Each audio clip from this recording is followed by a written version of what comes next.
ان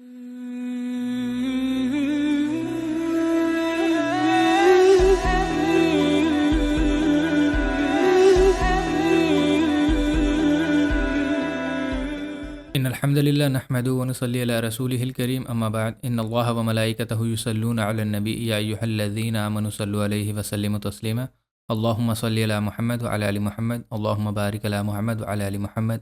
ربی یسر ولا تعسر وتمم بالخیر۔ السلام علیکم ورحمۃ اللہ وبرکاتہ۔ ویلکم ٹو النصر اسلامک کلاسز۔ پچھلی کلاس میں ہم جو رسول اللہ صلی اللہ علیہ وسلم کی سیرت میں ایک بہت بڑا چیپٹر ہے جس کو ہم عام الوفود کے نام سے جانتے ہیں، دا ایئر آف ڈیلیگیشن، اس کے بارے میں ہم ڈسکس کر رہے تھے۔ میں نے بتایا تھا کہ بہت سارے ڈیلیگیشنز آئے ہیں رسول اللہ صلی اللہ علیہ وسلم کے پاس۔ اگر ہم سیرت کا مطالعہ کریں الگ الگ کتابوں میں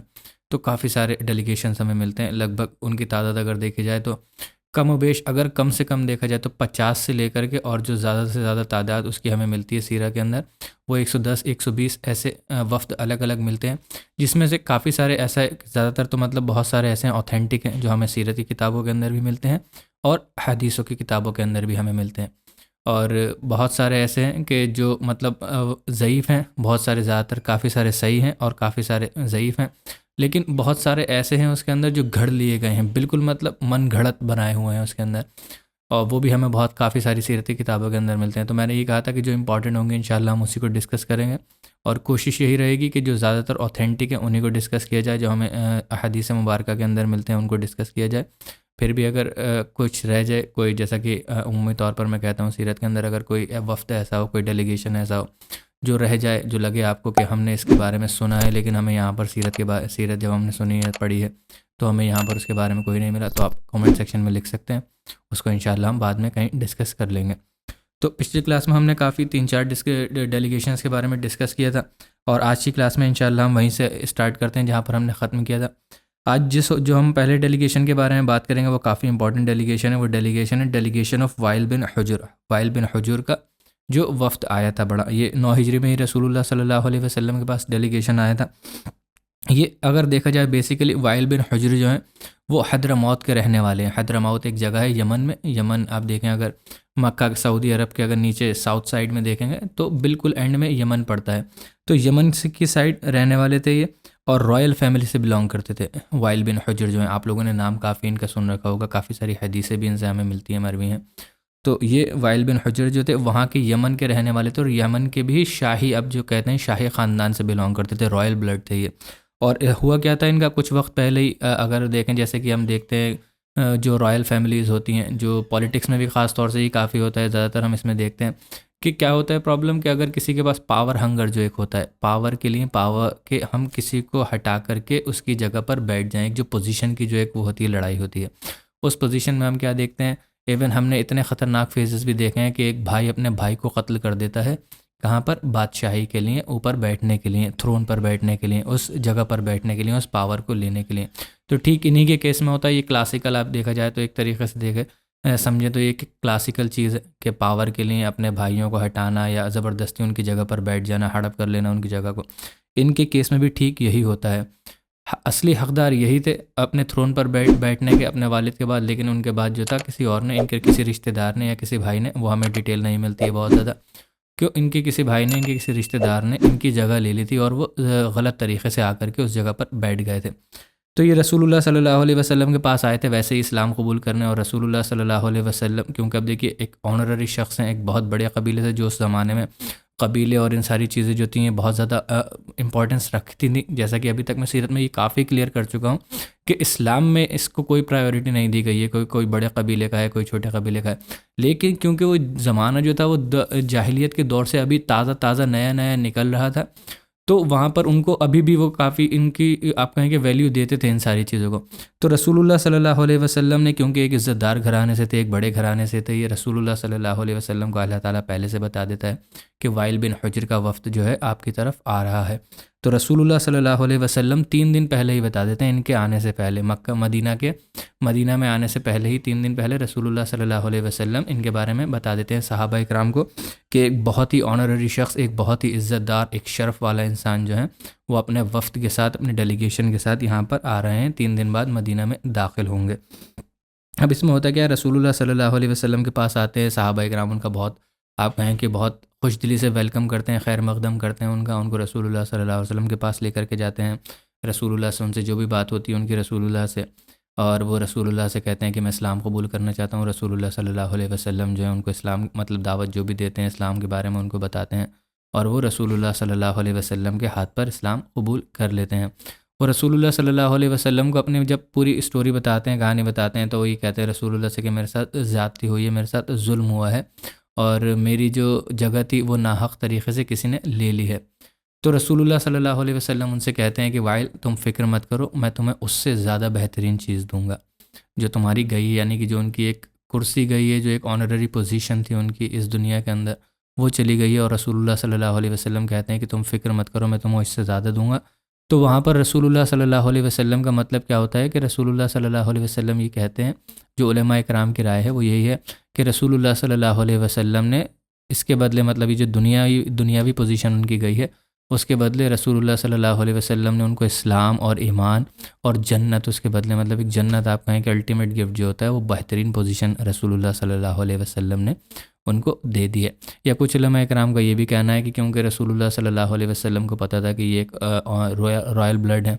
اور یہ مینیج کرنا جانتے ہیں، یہ آپ لوگوں کی جو آپ ان کے رعایا ہے ان کو دیکھ ریکھ کرنا جانتے ہیں، تو رسول اللہ صلی اللہ علیہ وسلم کے ذہن میں پہلے ہی سے ہی تھا کہ کہیں پر جو ایک الگ چھوٹی سی آپ کہیں کہ ولایہ ہوگی، جو ایک چھوٹی سی اسٹیٹ ہوگی، اس اسٹیٹ کا رسول اللہ صلی اللہ علیہ وسلم ان کو والی بنا دیں گے یا گورنر بنا دیں گے۔ تو دونوں ہی رائے اپنے آپ میں اگر دیکھا جائے تو ویلڈ ہے، کسی بھی رائے کو اگر ہم مانیں،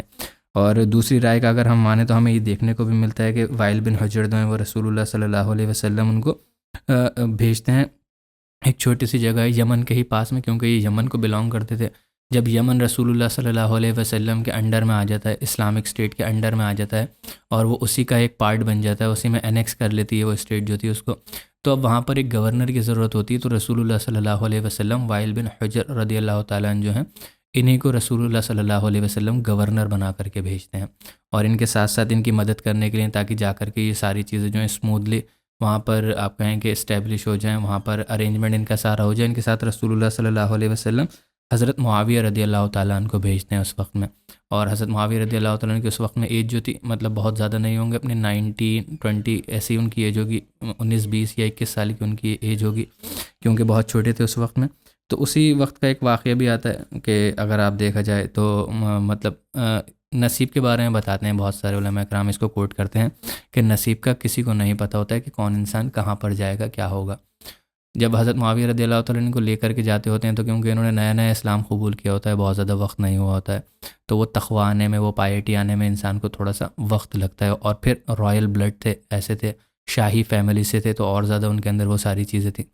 تو حضرت معاویہ جب ان کو لے کر کے جاتے ہوتے ہیں تو یہ اونٹ پر بیٹھے ہوتے ہیں، اور حضرت معاویہ رضی اللہ تعالیٰ عنہ جو ہیں وہ پیدل چل رہے ہوتے ہیں۔ تو حضرت معاویہ رضی اللہ تعالیٰ عنہ ان سے کہتے ہیں، کیونکہ کافی لمبا راستہ تھا، تو حضرت معاویہ رضی اللہ تعالیٰ عنہ ان سے کہتے ہیں کہ کیا ہی بہتر ہوگا اگر وائل تم مجھے اپنے ساتھ بٹھا لو، اوپر بیٹھا لو۔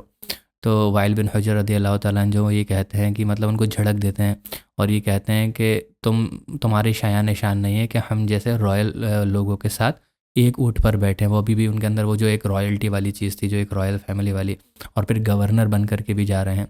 تو وہ ان کو اس طریقے سے جھڑک دیتے ہیں کہ نہیں، تمہارے شایان نشان نہیں ہے کہ تم میرے ساتھ ایک اونٹ پر بیٹھو۔ تو پھر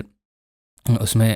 یہ دوبارہ سے پھر اچھا حضرت معاویہ رضی اللہ عنہ کہتے ہیں کہ اچھا ٹھیک ہے، اگر اوپر نہیں بیٹھا رہے ہو تو اپنے جوتے ہی کم سے کم دے دو۔ ان کے جوتے جو ہوں گے بہت اچھے تھے کہ چلنے میں ان کو آسانی ہو، تو حضرت معاویہ رضی اللہ عنہ کہتے ہیں کہ اپنے جوتے ہی مجھے دے دو تاکہ مجھے چلنے میں آسانی ہو۔ تو پھر سے وہی جواب ہوتا ہے کہ یہ تمہارے شایان نشان نہیں ہے کہ تم ہم جیسے مطلب شاہی لوگوں کے بہترین جوتے تم پہنو۔ تو پھر حضرت معاویہ رضی اللہ عنہ کچھ نہیں کہتے ہیں، خیر کیونکہ رسول اللہ صلی اللہ علیہ وسلم کا حکم تھا، جانا تھا، تو چلے جاتے ہیں۔ اس کے پھر کچھ وقت بعد، اب یہ آپ سمجھیں 9ویں ہجری میں یا 10ویں ہجری میں میکسیمم یہ واقعہ ہو رہا ہے۔ اس کے بعد لگ بھگ 30-40-45 سال بعد لگ بھگ یہ ایک واقعہ کیا ہوتا ہے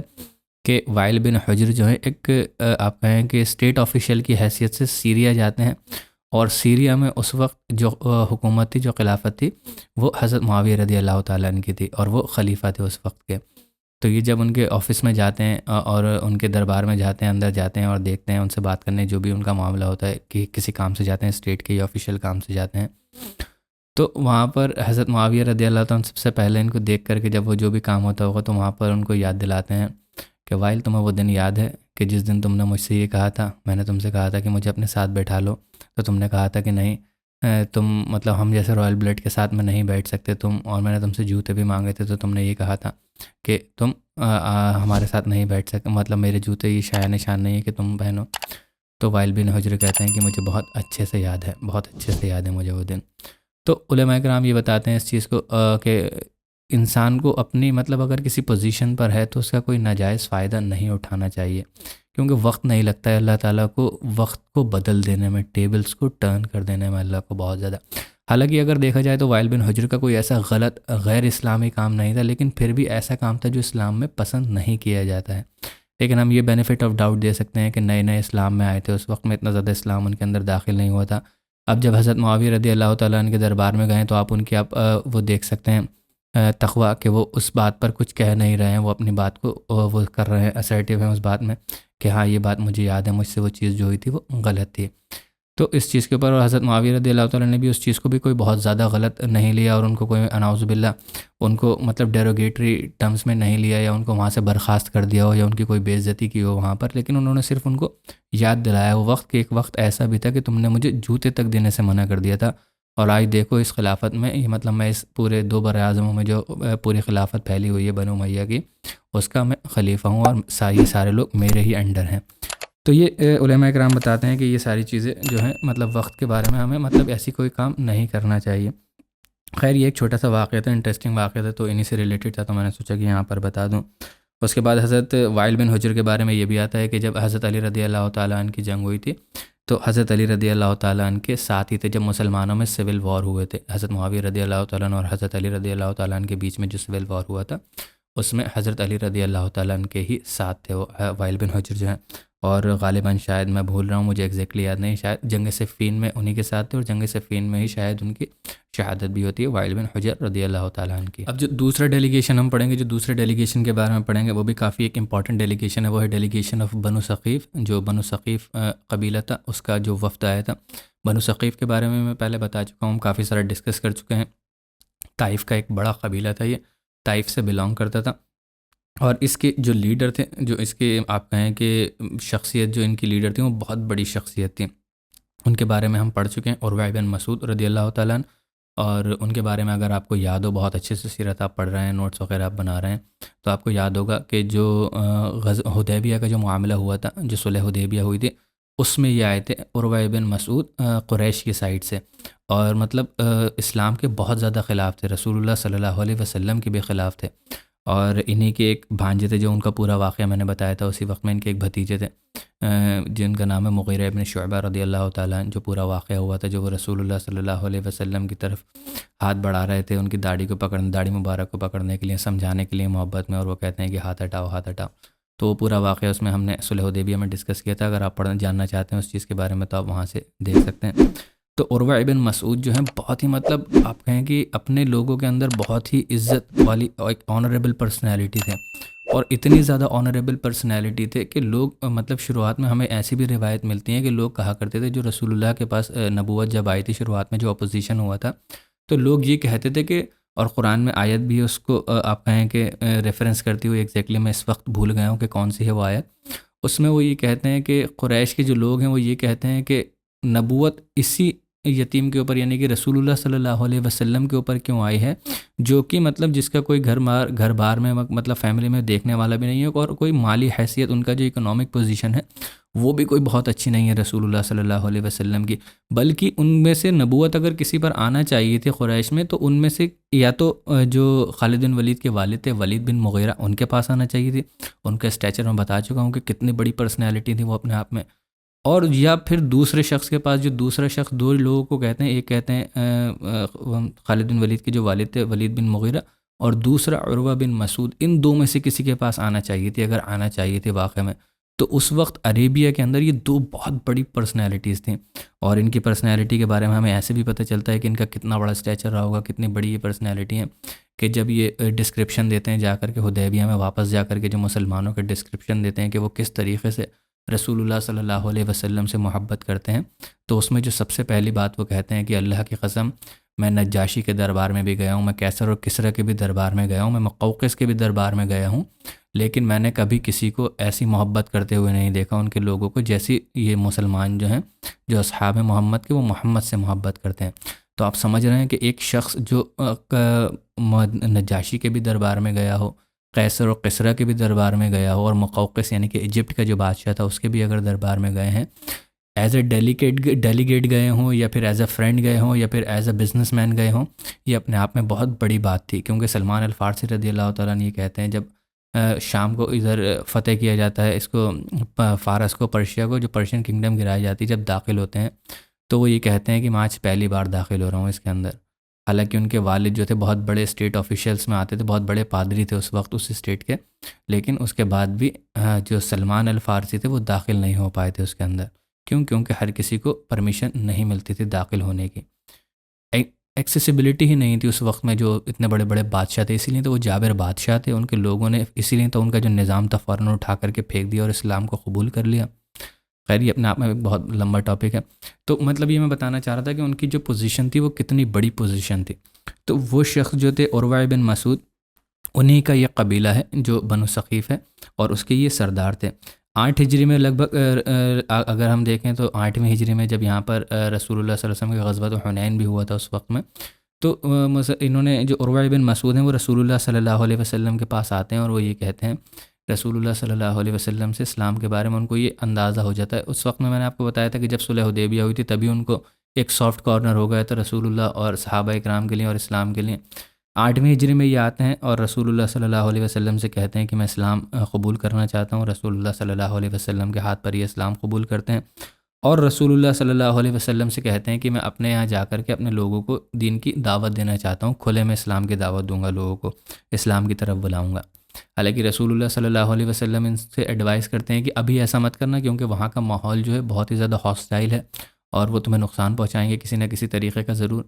وہ کہتے ہیں کہ وہ ایسی پرسنالٹی تھے اپنے آپ میں، اب دیکھیے اتنے بڑی پرسنالٹی ہیں اور اب جلیل و قدر پرسنالٹی بھی ہیں، ڈر بھی نہیں ہے ان کو کسی چیز کا، اور پھر لوگ یہ کہتے ہیں کہ لوگ مجھ سے محبت بھی بہت کرتے ہیں، میرے قبیلے کے جو لوگ ہیں، کیونکہ اتنے بڑے سردار تھے اپنے قبیلے کے، مجھ سے محبت بہت کرتے ہیں، تو مجھے کوئی نقصان ان لوگوں سے ہوگا نہیں۔ تو رسول اللہ صلی اللہ علیہ وسلم کے ایڈوائس کے اگینسٹ جاتے ہیں، اور جب اپنے یہاں جاتے ہیں تو روایت میں ہمیں یہ ملتا ہے کہ عروہ بن مسعود جو تھے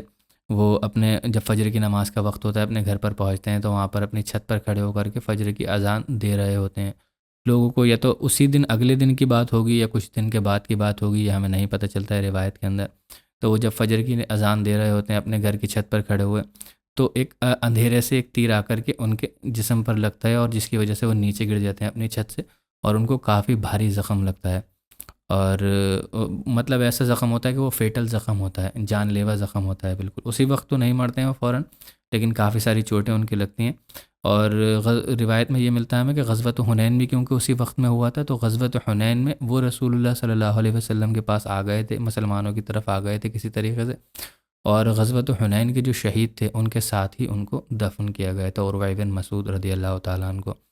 تو اس کے بعد جو ان کے جو ابھی دیکھیے انہی کے کسی قبیلے والے نے ان کو قتل کیا ہوگا، شہید کیا ہوگا، جو تیر مارا، یہ ہمیں کہیں پر بھی کسی بھی روایت میں نہیں ملتا ہے کہ کس شخص نے یا کس آدمی نے جا کر کے یہ تیر مارا ہے، یا کس نے آرڈر کیا ہو، کس نے یہ تیر چلایا ہو۔ کچھ وقت کے بعد جو لوگ تھے، اب دیکھیے دیکھتے ہیں یہ جو بنو ثقیف والے تھے حنین کے بعد کے مسلمانوں کا تو بڑا آپ کہیں کہ دبدبا ہو گیا ہے، تبوک تک مسلمان پہنچ گئے ہیں، کچھ ہی وقت کے بعد ہے وہ یہاں پر بھی آ جائیں گے دوبارہ اپنی بڑی فوج لے کر کے، اور پھر ہم جو ہیں کچھ نہیں کر پائیں گے، ہمیں گھٹنے ٹیکنا ہی پڑیں گے۔ تو 6-7 لوگ ڈر کی وجہ سے، اسی ڈر کی وجہ سے کہ اس سے پہلے کہ مسلمان ہمارے اوپر آئیں ہم جا کر کے اسلام قبول کر لیتے ہیں، یا ہم جو ہیں ان کے اوپر ان کے ساتھ کوئی الائنس کر لیتے ہیں محمد اور ان کی اسٹیٹ کے ساتھ۔ تو وہ لوگ کیا کرتے ہیں، وہ رسول اللہ صلی اللہ علیہ وسلم کے پاس آتے ہیں پہلے سے ہی، 6-7 لوگ جو میں نے آپ کو بتایا کہ سینئر لیڈرز جو تھے ان کے، وہ پہلے سے آتے ہیں رسول اللہ صلی اللہ علیہ وسلم کے پاس، اور 9ویں ہجری میں رمضان کے مہینے میں آتے ہیں رسول اللہ صلی اللہ علیہ وسلم کے پاس۔ رسول اللہ ان کا جو خیمہ تھا وہ لگواتے ہیں مسجد نبوی کے اندر ہی، ان کو بہت اچھے سے رسول اللہ صلی اللہ علیہ وسلم جو تھے وہ کرتے ہیں، کیونکہ پہلے سے ہی مغیرہ ابن شعبہ جو تھے وہ بہت زیادہ خوش ہوتے ہیں، بہت زیادہ ایکسائٹڈ ہوتے ہیں کہ ان کا قبیلہ جو ہے، کیونکہ وہ بھی بنو ثقیف سے ہی بلانگ کرتے تھے، ان کا قبیلے والے جو ہیں وہ اسلام قبول کرنے کے لیے آ رہے ہیں۔ تو جو میں نے آپ کو بتایا کہ جو اپنے قبیلے کے لیے ایک محبت تھی وہ ابھی بھی تھی، بس یہ اسلام اس کے اوپر آ گیا تھا، حاوی ہو گیا تھا، اسلام کے انڈر ہی رہ رہی تھیں وہ ساری چیزیں. تو وہ ان کو جب یہ پتہ چلتا ہے کہ بنو ثقیف والے جو لوگ ہیں ڈیلیگیشن آ رہا ہے اور وہ بہت زیادہ خوش ہوتے ہیں اس چیز کو لے کر کے, اور وہ ان کا مطلب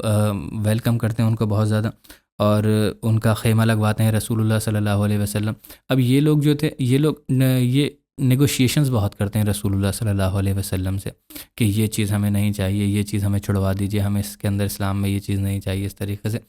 تو اس میں کافی سارا وقت لگتا ہے اس نیگوشیشنز کے اندر. اس نیگوشیشن کے لیے رسول اللہ صلی اللہ علیہ وسلم کس کو چنتے ہیں؟ خالد بن سعید رضی اللہ تعالیٰ نے, ایک صحابی ہیں خالد بن سعید رضی اللہ تعالیٰ, ان کو رسول اللہ صلی اللہ علیہ وسلم ایز اے نیگوشیٹر چنتے ہیں, مطلب جو کہ یہاں کی بات رسول اللہ کی بات ان کے خیمے تک پہنچائے اور ان کے خیمے کی بات جو ہے وہ رسول اللہ صلی اللہ علیہ وسلم تک پہنچائیں. تو بنو ثقیف کے جو لوگ تھے وہ بہت زیادہ مطلب اس چیز کے اوپر اڑے ہوئے تھے کہ ہم یہ چیز نہیں چاہیے, ہم اسلام تو ایکسیپٹ کرنے کے لیے تیار ہیں لیکن ہمیں آئیڈل ورشپ کرنے دی جائے, ہمیں اس سود کے بارے میں مطلب ہم سود کو نہیں چھوڑ سکتے, ہمیں سود کے لیے آسانی دی جائے, ہم شراب نہیں چھوڑ سکتے, زنا نہیں چھوڑ سکتے, ہمارے یہاں کے جو لوگ ہیں یہ ساری چیزیں جو ہیں ہمیں ان میں مہلت دی جائے, ہمیں آسانی دی جائے کہ ہمارے لیے ایکسیپشن بنایا جائے اس کے لیے. دیکھیے یہ وہ جگہ ہیں جہاں پر ہم دیکھتے ہیں رسول اللہ صلی اللہ علیہ وسلم کا اسٹینڈ اسلام کے لیے ایز اے دین کے لیے, کہ کہیں پر بھی کمپرومائز رسول اللہ صلی اللہ علیہ وسلم نہیں کرتے ہیں. جو قطعی میٹر ہیں جو اللہ تعالیٰ نے طے کر دیے ہیں بالکل اسلام کے اندر کہ سود خوری حرام ہے, شراب حرام ہے, یہ چیزیں زنا حرام ہے, جو اللہ تعالیٰ نے کلیئر کٹ بتا دیا ہے,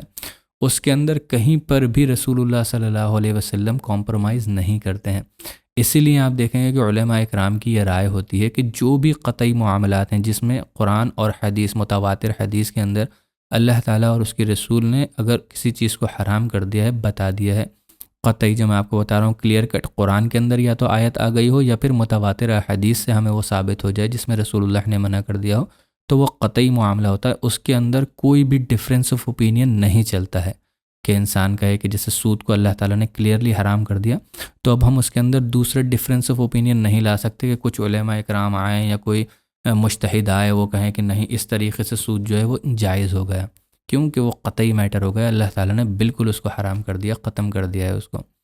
تو اسی طریقے سے, اور اس کے علاوہ جو ضنی میٹرز ہوتے ہیں جو میں پہلے بھی بتا چکا ہوں, جن کے اندر ضن ہوتا ہے تھوڑا سا, چاہے لنگوسٹیکلی یا گرامیٹیکلی یا پھر ان کے آپ کہنے کے انداز سے یا پھر سمجھنے کے انداز سے, ان کے اندر جو کس وجہ سے اس کے علت کیا ہے اس کے اندر, اس کی وجہ سے اگر کوئی ڈفرینس آتا ہے سمجھنے کے اندر, شروعات سے ہی اگر کلاسیکل کنٹروورسی ہے وہ علماء اکرام نے مجتہد نے اس کو الگ الگ طریقے سے سمجھا ہے شروعات سے ہی, تو اس میں ہم ڈفرینس آف اوپینین رکھ سکتے ہیں کہ ہاں کوئی شخص یہ بات کو ایکسیپٹ کر سکتا ہے, ان کو یہ اجتہاد صحیح لگ رہا ہے, کسی انسان کو دوسرا اجتہاد صحیح لگ رہا ہے. جیسے میں پہلے بتا چکا ہوں کہ جیسے چہرے کے پردے کا معاملہ ہے, تو کچھ علماء اکرام کی شروعات سے ہی یہی رائے ہے کہ چہرے کا پردہ جو ہے وہ فرض ہے, اور آدھے کچھ علماء اکرام کی رائے یہی ہے کہ چہرے کا پردہ جو ہے وہ فرض نہیں ہے, ہاں کر لے تقوی کے اوپر ہے, بہتر ہے, لیکن ہم اس کو فرض نہیں کہہ سکتے. تو اس میں ہم کسی بھی رائے کو اگر فالو کریں گے پڑھنے کے بعد, جاننے کے بعد, تو اس میں کوئی گناہ نہیں ہوگا ہمارے اوپر. لیکن ہاں اگر کوئی عالم آ کر کے یہ کہہ رہا ہے, کوئی مجتہد آ کر کے یہ کہہ رہا ہے کہ نہیں سود ہم اس طریقے سے لے سکتے ہیں, یہاں پر جائز ہے, ایسی سچویشن میں جائز ہے, ہم لے سکتے ہیں, تو پھر وہ چیز میں ہم ڈفرینس آف اوپینین نہیں ہو سکتا. ہم اگر کسی ایسی رائے کو فالو کر رہے ہیں جو جائز کر رہا ہے سود کو, تو پھر ہم اس چیز کو مطلب غلطی کی طرف ہی ہوں گے اس کے اندر. تو خیر مغیرہ ابن شعبہ آتے ہیں اور وہاں پر پورے نیگوشیشنز ہوتے ہیں. خالد بن سعید جو ہیں ان کو رسول اللہ صلی اللہ علیہ وسلم ایز اے نیگوشیٹر چنتے ہیں. وہ کہتے ہیں کہ ہمیں آئیڈل ورشپنگ کے لیے, انٹرسٹ کے لیے, الکوہل کے لیے, ان چیزوں کے لیے جو ہے ہمیں رخصتی دی جائے, لیکن رسول اللہ صلی اللہ علیہ وسلم کلیئرلی منع کر دیتے ہیں, کلیئر کٹ منع کر دیتے ہیں. رسول اللہ صلی اللہ علیہ وسلم کہتے ہیں کہ اگر تمہیں ایکسیپٹ کرنا ہے تو یہ ایسے ہی پورا پیکج اسلام کا ایکسیپٹ کرنا پڑے گا, نہیں تو کوئی تمہارا ہم اسلام قبول نہیں کریں گے, نہیں تو تم ہمیں ایسے ہی الائنس میں آ جاؤ اور ہمیں جزیہ دو. جزیہ جو نان مسلمس کے پروٹیکشن کے لیے ایک ٹیکس ہوتا ہے, جس کو آج کے معاشرے میں بہت غلط, بہت برا اور مطلب ایسا اس کا چہرہ بنا دیا گیا ہے جو وہ ہے بھی نہیں. خیر وہ اپنے آپ میں ایک ڈیٹیلڈ چیز ہے, اس کے اوپر الگ سے کلاس کی ضرورت ہے. تو رسول اللہ صلی اللہ علیہ وسلم کہتے ہیں کہ یا تو جزیہ دو, یا پھر اگر جزیہ نہیں دو گے تو ہماری جو فوج ہے وہ پوری تیار ہے تم سے جنگ کرنے کے لیے. تو یہیں سے ہمیں وہ میتھڈولوجی پتہ چلتی ہے جو ہم دیکھتے ہیں صحابہ اکرام کی. جو صحابہ اکرام رسول اللہ صلی اللہ علیہ وسلم کے بعد جو پورا انہوں نے فارس کی جو سلطنت تھی اور جو رومن سلطنت تھی اس کو جو اکھاڑ کر کے پھینکا, اس کو توڑا ہے, جب وہاں پر جاتے تھے تو یہی 3 کنڈیشنز وہاں پر رکھا کرتے تھے. تو وہ صحابہ اکرام کا کوئی اپنا اون اجتہاد نہیں تھا ان کا, بلکہ رسول اللہ صلی اللہ علیہ وسلم کا ہی ایک حکم تھا, جس کو میں پہلے بھی ڈسکس کر چکا ہوں, بتا چکا ہوں. اور یہاں پر بھی ہمیں کلیئرلی پتہ چلتا ہے کہ آپ اگر والنٹیرلی اسلام قبول کرتے ہیں, اسلام آپ کے سامنے پیش کیا جا رہا ہے, اگر ہم اسلام کو ایز اے ریلیجن ایکسیپٹ کرتے ہیں تو بہت اچھی بات ہے، تو پھر پورا دین آپ کے اوپر امپلیمنٹ کر دیا جائے گا۔ اگر ایز اے ریلیجن آپ ایکسیپٹ نہیں کرتے ہیں تو آپ کے اوپر کوئی زور زبردستی نہیں ہے،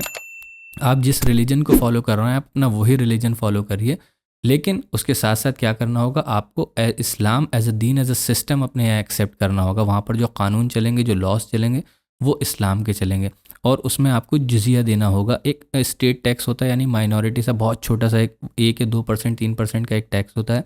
جو کہ آپ کو ایک پروٹیکشن ٹیکس ہوتا ہے، جو ذمی لوگ ہوتے ہیں، یعنی کہ اہل ذمہ جو ہوتے ہیں، جو اسلام کی اسٹیٹ کے پروٹیکشن کے انڈر آتے ہیں، ان لوگوں سے لیا جاتا ہے، تو آپ کو وہ جزیہ دینا پڑے گا۔ اور اگر یہ بھی نہیں دیں گے آپ تو تیسرا جنگ آپ کے لیے تیار ہے، ہماری جو فوج ہے آپ کے دروازوں پر آئے گی، اور پھر جنگ سے جو معاملہ ہوگا وہ طے کیا جائے گا۔ اگر آپ جیت گئے تو آپ کی، اور ہم جیت گئے تو ہماری۔ اب بہت سارے لوگوں کو اس پہ آبجیکشن ہو سکتا ہے کہ یار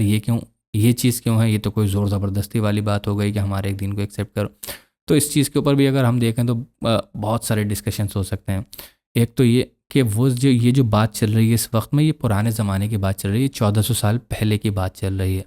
اور 1400 سال پہلے یہی ہوتا تھا، اسی طریقے سے معاملات جو ہیں نپٹائے جاتے تھے، اور ایک جو قبیلہ ہوتا تھا، یہ ایک جگہ ہوتی تھی، وہ دوسری جگہ کو اپنے انیکس کرتی تھی۔ پرشین امپائر بھی یہی کرتی تھی، رومن امپائر بھی یہی کرتی تھی۔ اور لیکن اس میں اور اسلام میں فرق کیا ہے، اگر آپ دیکھیں پھر انسان کھڑے ہو کر کے یہ کہہ سکتا ہے تو پھر اسلام بھی تو یہی کر رہا ہے، لیکن فرق اس کے اندر یہ ہے کہ وہ لوگ جو ہیں ظلم امپلیمنٹ کرتے تھے، لیکن اسلام جو ہے وہ عدل کا نظام امپلیمنٹ کرتا تھا۔ یہی ایک سب سے بڑی وجہ ہے کہ اس جگہ کے رہنے والوں نے، خود رہنے والوں نے، جو ہسٹورینز ہیں، جب انہوں نے ڈائسیکٹ کیا ہے اس چیز کو کہ کیسے مسلمانوں نے، ننگے پاؤں پھرنے والے بدوؤں نے جو آپس میں لڑا کرتے تھے، جن کے اندر قبیلہ اتنا زیادہ اپنے لیے وہ تھا، معزز تھا، ان لوگوں نے کیسے اتنی بڑی بڑی امپائرز کو ہرا دیا۔ تو یہی وجہ تھی کہ وہ عدل کا انصاف جو وہ دیکھتے تھے وہ امپلیمنٹ کر رہے ہیں، اور ہمارے اوپر جس اسٹیٹ کے اندر ہم رہ رہے ہیں وہ ہمارے اوپر ظلم توڑ رہے ہیں، ظلم کا نظام ہمارے اوپر نافذ کر رہے ہیں، تو وہ چھوڑ کر بھاگتے تھے، خود باغی ہوتے تھے اپنی اسٹیٹ کے، اور چھوڑ کر کے آ کر کے انیکس کرتے ہیں، اور چاہتے تھے کہ ہماری اسٹیٹ کو انیکس کر لے اسلامک اسٹیٹ اپنے اندر۔ تو اسی وجہ سے آپ یہ دیکھ رہے ہیں کہ ڈیلیگیشنس اتنے سارے آ رہے ہیں کہ وہ جو تھے وہ ظلم کا نظام نافذ کرتے تھے، اور مسلمان جو تھے وہ عدل اور انصاف کا نظام نافذ کرتے تھے، اور اسی وجہ سے جو آپ کہیں کہ انہوں نے اتنی بڑی بڑی سلطنتوں کو گرا دیا، ڈھا دیا۔ اب آ جائیں آج کی ریالٹی میں، اگر کرنٹ ریالٹی میں اگر ہم بات کرتے ہیں تو اگر ہم دیکھیں تو آج بھی سیم پکچر وہی بدلی نہیں ہے، اسلام کو بس بدنام کر دیا گیا ہے اس چیز کے لیے۔ آپ دیکھیں امریکہ جو ہے بدمعاش بنا ہوا ہے، اپنا نظام جہاں چاہتا ہے وہ چلاتا ہے، جہاں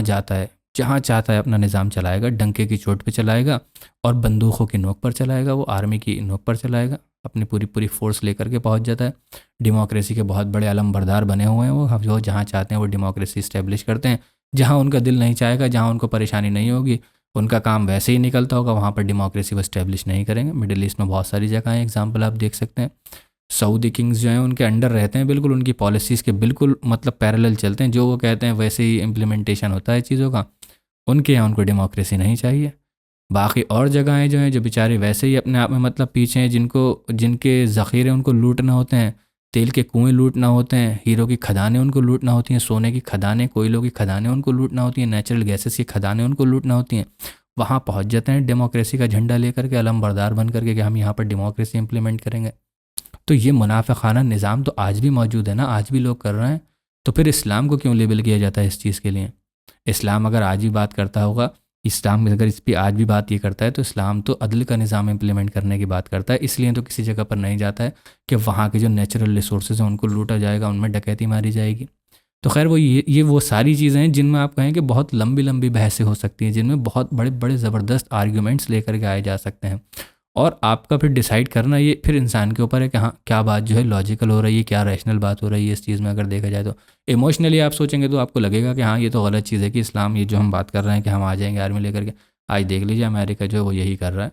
لیکن ہم ایموشنل ہیں کہ ہمیں دکھتا ہے کہ ہمیں آزادیاں بہت ساری دے دی ہیں امریکہ نے، ایک فیک نیریٹو ہمارے ہاتھ میں دے دیا ہے آزادیوں کا، تو ہمیں لگتا ہے کہ یہ ہمارے لیے بہت اچھی سی چیز ہے، خود ایکسیپٹ کرتے ہیں اس ساری چیز کو، لیکن ہے اس سے زیادہ کچھ بھی ڈفرینٹ نہیں وہ چیز۔ تو خیر یہاں پر وہ بہت ساری چیزیں ہوتی ہیں، تو یہ جو تھے اپنے جو ان کے آپ کہیں کہ سارے لوگ جو تھے ان کے لیڈرز جو ہیں وہ اس بات پر راضی ہو جاتے ہیں، متفق ہو جاتے ہیں کہ ٹھیک ہے یہ ساری چیزیں ایکسیپٹ کر لو، ہمارے پاس کوئی دوسرا راستہ نہیں ہے، اگر ہم ایکسیپٹ نہیں کرتے ہیں واپس چلے جائیں گے، ایسے کوئی الائنس ہمارا نہیں ہوگا، تو پھر یہ اپنی آرمی لے کر کے ہمارے پاس آئیں گے، اور ان کی آرمی بہت بڑی، ہم اس آرمی سے لڑ نہیں پائیں گے۔ تو پھر یہاں پر وہ اسلام قبول کر لیتے ہیں، وہ کہتے ہیں کہ ٹھیک ہے، صرف ہم اسلام ایز اے دین قبول نہیں کر رہے ہیں، ایز اے سسٹم قبول نہیں کر رہے ہیں، بلکہ ایز اے ریلیجن بھی ہم اس کو چوز کرتے ہیں، اور اسلام کو ایز اے ریلیجن بھی وہ ایکسیپٹ کر لیتے ہیں۔ اور اسی وقت میں پھر کیونکہ رمضان کا موقع تھا، تو رسول اللہ صلی اللہ علیہ وسلم کچھ وقت وہ رکتے تھے، جو بھی نیا نیا اسلام قبول کرتے تھے ان کو اسلام کے بارے میں بتاتے تھے، اسلام کی تعلیمات دیا کرتے تھے، صحابہ اکرام کی ڈیوٹی لگایا کرتے تھے۔ تو ان کی بھی ڈیوٹی یہاں پر بھی کچھ صحابہ اکرام کی لگاتے ہیں، اور ان کے سحور اور افطار کا انتظام بھی رسول اللہ صلی اللہ علیہ وسلم مسجد کے اندر ہی کراتے تھے، مسجد میں ہی جو ان کے خیمے لگے ہوئے تھے۔ اور اس کے بعد ہاں ایک چیز میں یہ ضرور آتے ہیں، یہ کہتے ہیں کہ یا رسول اللہ ہمیں نمازوں کی اچھا چھوٹ دے دیجیے، ہم یہ ساری چیزیں ایکسیپٹ کرنے کے لیے تیار ہیں، ہمیں نمازوں کی چھوٹ دے دیجیے، 5 وقت تو بہت ہیں، 4 وقت ہی کر دیجیے، 3 وقت کی، 2 وقت کی، ایسے ہوتے ہوتے آتا ہے کہ 1 وقت کی، 2 وقت کی۔ رسول اللہ کہتے ہیں کہ کوئی چھوٹ نہیں ملے گی، 5 وقت کی نماز فرض ہے، تو یہ اللہ تعالیٰ کی طرف سے حکم ہے، میں اس حکم کو نہیں ختم کر سکتا یا تمہارے لیے ایکسیپشن نہیں دے سکتا۔ وہ کہتے ہیں کہ اچھا ٹھیک ہے، نمازوں میں نہیں دے سکتے تو پانی سے وضو ہم کرتے ہیں، وضو کی ہمیں چھوٹ دے دیجیے، اجازت دے دیجیے کہ وضو کی ہمیں ضرورت نہیں ہے۔ تو رسول اللہ کیونکہ ہم جو ہیں پہاڑی علاقے میں رہتے ہیں، وہاں پر ٹھنڈ بہت ہوتی ہے، تو اس میں بھی رسول اللہ صلی اللہ علیہ وسلم منع کر دیتے ہیں کہ نہیں، یہ بھی نہیں ہو سکتا۔ تو یہ ساری چیزیں ہوتی ہیں جس کی وجہ سے مطلب وہ چاہتے ہیں کہ رسول اللہ صلی اللہ علیہ وسلم ہمیں کسی نہ کسی چیز میں رخصتی دیتے ہیں، لیکن رسول اللہ صلی اللہ علیہ وسلم ان کو رخصتی نہیں دیتے ہیں۔ ابن اسحاق کی اگر ہم دیکھیں مانیں تو اس میں لگ بھگ آتا ہے کہ 15 دن یہ جو وفد تھا، ان کا ڈیلیگیشن تھا، وہ وہاں پر رکتا ہے رسول اللہ صلی اللہ علیہ وسلم کے ساتھ مسجد نبوی میں، اور اس کے بعد پھر وہ اپنے طائف کی طرف روانہ ہو جاتا ہے۔ اسی میں ایک چیز اور ہوتی ہے جو آپ کہیں کہ ان کا ایک بہت بڑا بت تھا، جو آئیڈل تھا ان کا، لات ان کا شاید سب سے بڑا آئیڈل تھا، حبل کے بعد سب سے بڑا آئیڈل جس کو پوجا جاتا تھا، جس کی بہت ویلیو تھی وہاں پر، وہ اللات کی تھی، کیونکہ حبل تو جنگ کی وجہ سے سب سے زیادہ مانا جاتا تھا، اللات کو بھی یہ مانتے تھے۔ تو یہ کہتے ہیں کہ ہمارا جو ایک آئیڈل ہے، اچھا اس کو مت توڑیے، اس کو ایسے ہی رہنے دی۔ بہت بڑا مندر بنا ہوا تھا وہاں پر، آپ کا مونسٹری بنی ہوئی تھی جہاں پر اس کی پوجا وغیرہ ہوا کرتی تھی۔ تو رسول اللہ صلی اللہ علیہ وسلم، اب دیکھیے اسلام کا ایک ہی کور میسج ہے، وہ ہے توحید کا۔ توحید جہاں پر رسول اللہ صلی اللہ علیہ وسلم اسٹیبلش کر رہے ہیں، اور جو ایریا رسول اللہ صلی اللہ علیہ وسلم کے انڈر آ رہا ہے، وہاں پر کیسے ہو سکتا ہے کہ بت پرستی کو یا اتنے بڑے بت کو چھوڑ دیا جائے؟ تو رسول اللہ صلی اللہ علیہ وسلم کہتے ہیں کہ نہیں، وہ جو سب سے بڑا مندر ہے، جو سب سے بڑا آپ کا بت خانہ ہے، اس کو ہم نہیں رکھ سکتے، اس کو ہم ختم کریں گے۔ تو وہ کہتے ہیں کہ اچھا، تو رسول اللہ صلی اللہ علیہ وسلم ان کے لیے ایک چیز ایکسیپشن لے کر کے آتے ہیں، ایک چیز ان کو آسانی ان کے لیے کرتے ہیں۔ رسول اللہ کہتے ہیں کہ اچھا ٹھیک ہے، تم لوگ اس کو ڈسٹروائے مت کرو، میں یہاں سے کسی کو ڈیوٹی لگاتا ہوں، کسی کو بھیجتا ہوں، وہ ڈسٹروائے کر دے گا جا کر کے اس کو۔ تو حضرت مغیرہ ابن شعبہ جو کہ انہی کے قبیلے کے تھے، ان کو، اور ابو سفیان رضی اللہ تعالیٰ عنہ کو، ان دونوں کو رسول اللہ صلی اللہ علیہ وسلم بھیجتے ہیں اس جگہ پر جا کر کے، طائف میں جا کر کے، جہاں پر وہ بنا ہوا تھا اس کا بہت بڑا بت، اس بت کو توڑنے کے لیے۔ اب جب یہ اس بت کو توڑنے کے لیے جاتے ہیں تو بہت سارے وہاں کے جو لوگ تھے وہ جمع ہو جاتے ہیں، کیونکہ ان کی ایفیلیشنس تھیں، ان کی محبتیں تھیں بہت اس چیز کو لے کر کے۔ اور ان کے کہ یہ ریومر بھی تھا کہ اگر اس کو کسی نے ہاتھ لگایا، اس کو کسی نے توڑا، تو اس کے اوپر مطلب برے عاصب کا، جن کا، بلا کا مطلب سایہ ہو جائے گا، اور اس کے اوپر بہت بڑا، اس کے اوپر نیگیٹو افیکٹ ہوگا، اس کی جان کو بھی خطرہ ہو سکتا ہے۔ اب یہ بات مغیرہ ابن شعبہ کو تو پتہ ہی تھی، کیونکہ وہ اسی قبیلے سے بلانگ کرتے تھے، وہیں اسی جگہ کے تھے۔ اب وہ چاہتے ہیں، وہ توڑنے سے پہلے چاہتے ہیں کہ زیادہ سے زیادہ لوگ جمع ہو جائیں، آ جائیں۔ اب ان کا اگر آپ مجاز دیکھیں گے تو ان کا تھوڑا مسخرہ والا جو مجاز ہوتا ہے، جو مذاق، ہنسی مذاق زیادہ کرتے ہیں ان چیزوں میں، ان کا تھوڑا اس طریقے کا مجاز تھا۔ تو وہ چاہتے ہیں کہ حضرت ابو سفیان رضی اللہ عنہ سے کہتے ہیں کہ ابھی رک جاؤ، ابھی مت توڑنا، اور وہ کہتے ہیں آنے دو، لوگوں کو زیادہ سے زیادہ جمع ہونے دو، اور جب تم مارو گے نا اس کے اوپر، تو مطلب بہت زور سے مت مارنا، اس کے اوپر ہلکے سے ہی مارنا، اور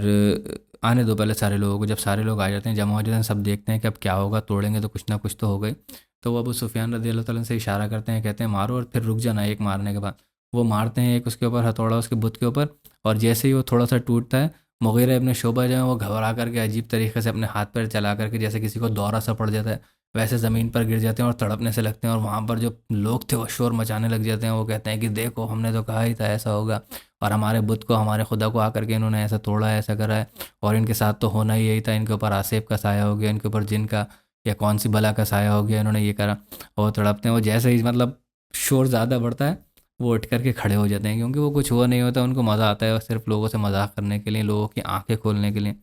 اور وہ کھڑے ہو جاتے ہیں، اور وہ کہتے ہیں کہ ہاں بھائی کیا ہوا؟ تو لوگ جو تھے بالکل خاموش ہو جاتے ہیں، ایک دم سناٹا سا ہو جاتا ہے وہاں پر کہ یہ کیا ہوا؟ کہتے ہیں کہ صرف تمہاری آنکھیں کھولنے کے لیے ہی میں نے یہ کیا تھا، اور ان چیزوں میں بلیو مت کیا کرو، یہ سب بیکار کی چیزیں ہیں، بیکار کی باتیں ہیں، یہ سب کچھ نہیں ہوتا ہے۔ اور پھر وہ کہتے ہیں پھر سارا جو مطلب وہ جو بت تھا بڑا ہوا اس کو توڑ دیتے ہیں ابو سفیان رضی اللہ تعالیٰ عنہ اور مغیرہ ابن شعبہ رضی اللہ تعالیٰ عنہ دونوں ہی. پھر لوگوں کے جو اندھ وشواس تھے وہ بھی لوگوں کے بہت زیادہ کھل جاتے ہیں. پورا ایک قبیلہ اپنے آپ ہی والنٹیرلی اسلام کو ایکسیپٹ بھی کر لیتا ہے. اچھا اب ایک اور جو بڑا قبیلہ آتا ہے جو ایک اور بڑا ڈیلیگیشن آتا ہے رسول اللہ صلی اللہ علیہ وسلم کے پاس، وہ تھا ڈیلیگیشن آف بنو حنیفہ. بنو حنیفہ قبیلے کا ایک بڑا ڈیلیگیشن آتا ہے، اور یہ جو قبیلہ تھا وہ قبیلہ تھا مسیلمہ الکذاب کا. مسیلمہ الکذاب کے بارے میں بتا چکا ہوں پہلے ہی. یہ وہ بدبخت انسان ہے، وہ کذاب ہے، وہ دجال ہے جس نے رسول اللہ صلی اللہ علیہ وسلم کی زندگی میں ہی جھوٹے نبی ہونے کا دعویٰ کیا ہے، جس نے کہا ہے کہ میں بھی نبی ہوں. اور اس کا جو ڈیلیگیشن آتا ہے، یہ جو اس میں ایک بہت بڑی پرسنالٹی تھی ثمامہ ابن اشل، ان کے بارے میں بتا چکا ہوں پہلے ہی. اور شاید پتہ نہیں آپ لوگوں کو ذہن میں ہو یا نہیں ہو، جنہوں نے اسلام قبول کرنے کے بعد قریش کا جو تھا غلہ بند کر دیا تھا. انہوں نے کہا تھا بنو حنیفہ سے بہت بڑا غلہ آتا تھا ان کے یہاں، انہوں نے کہا تھا کہ میں غلہ بند کر دوں گا قریش کا. تو پھر رسول اللہ صلی اللہ علیہ وسلم نے ان سے کہا تھا کہ ایسا مت کرو، اور ان کا جو غلہ تمہارے یہاں سے آتا ہے وہ آنے ہی دو. تو خیر ثمامہ ابن اشل بھی جو ہیں وہ اسی قبیلے سے بلانگ کرتے ہیں.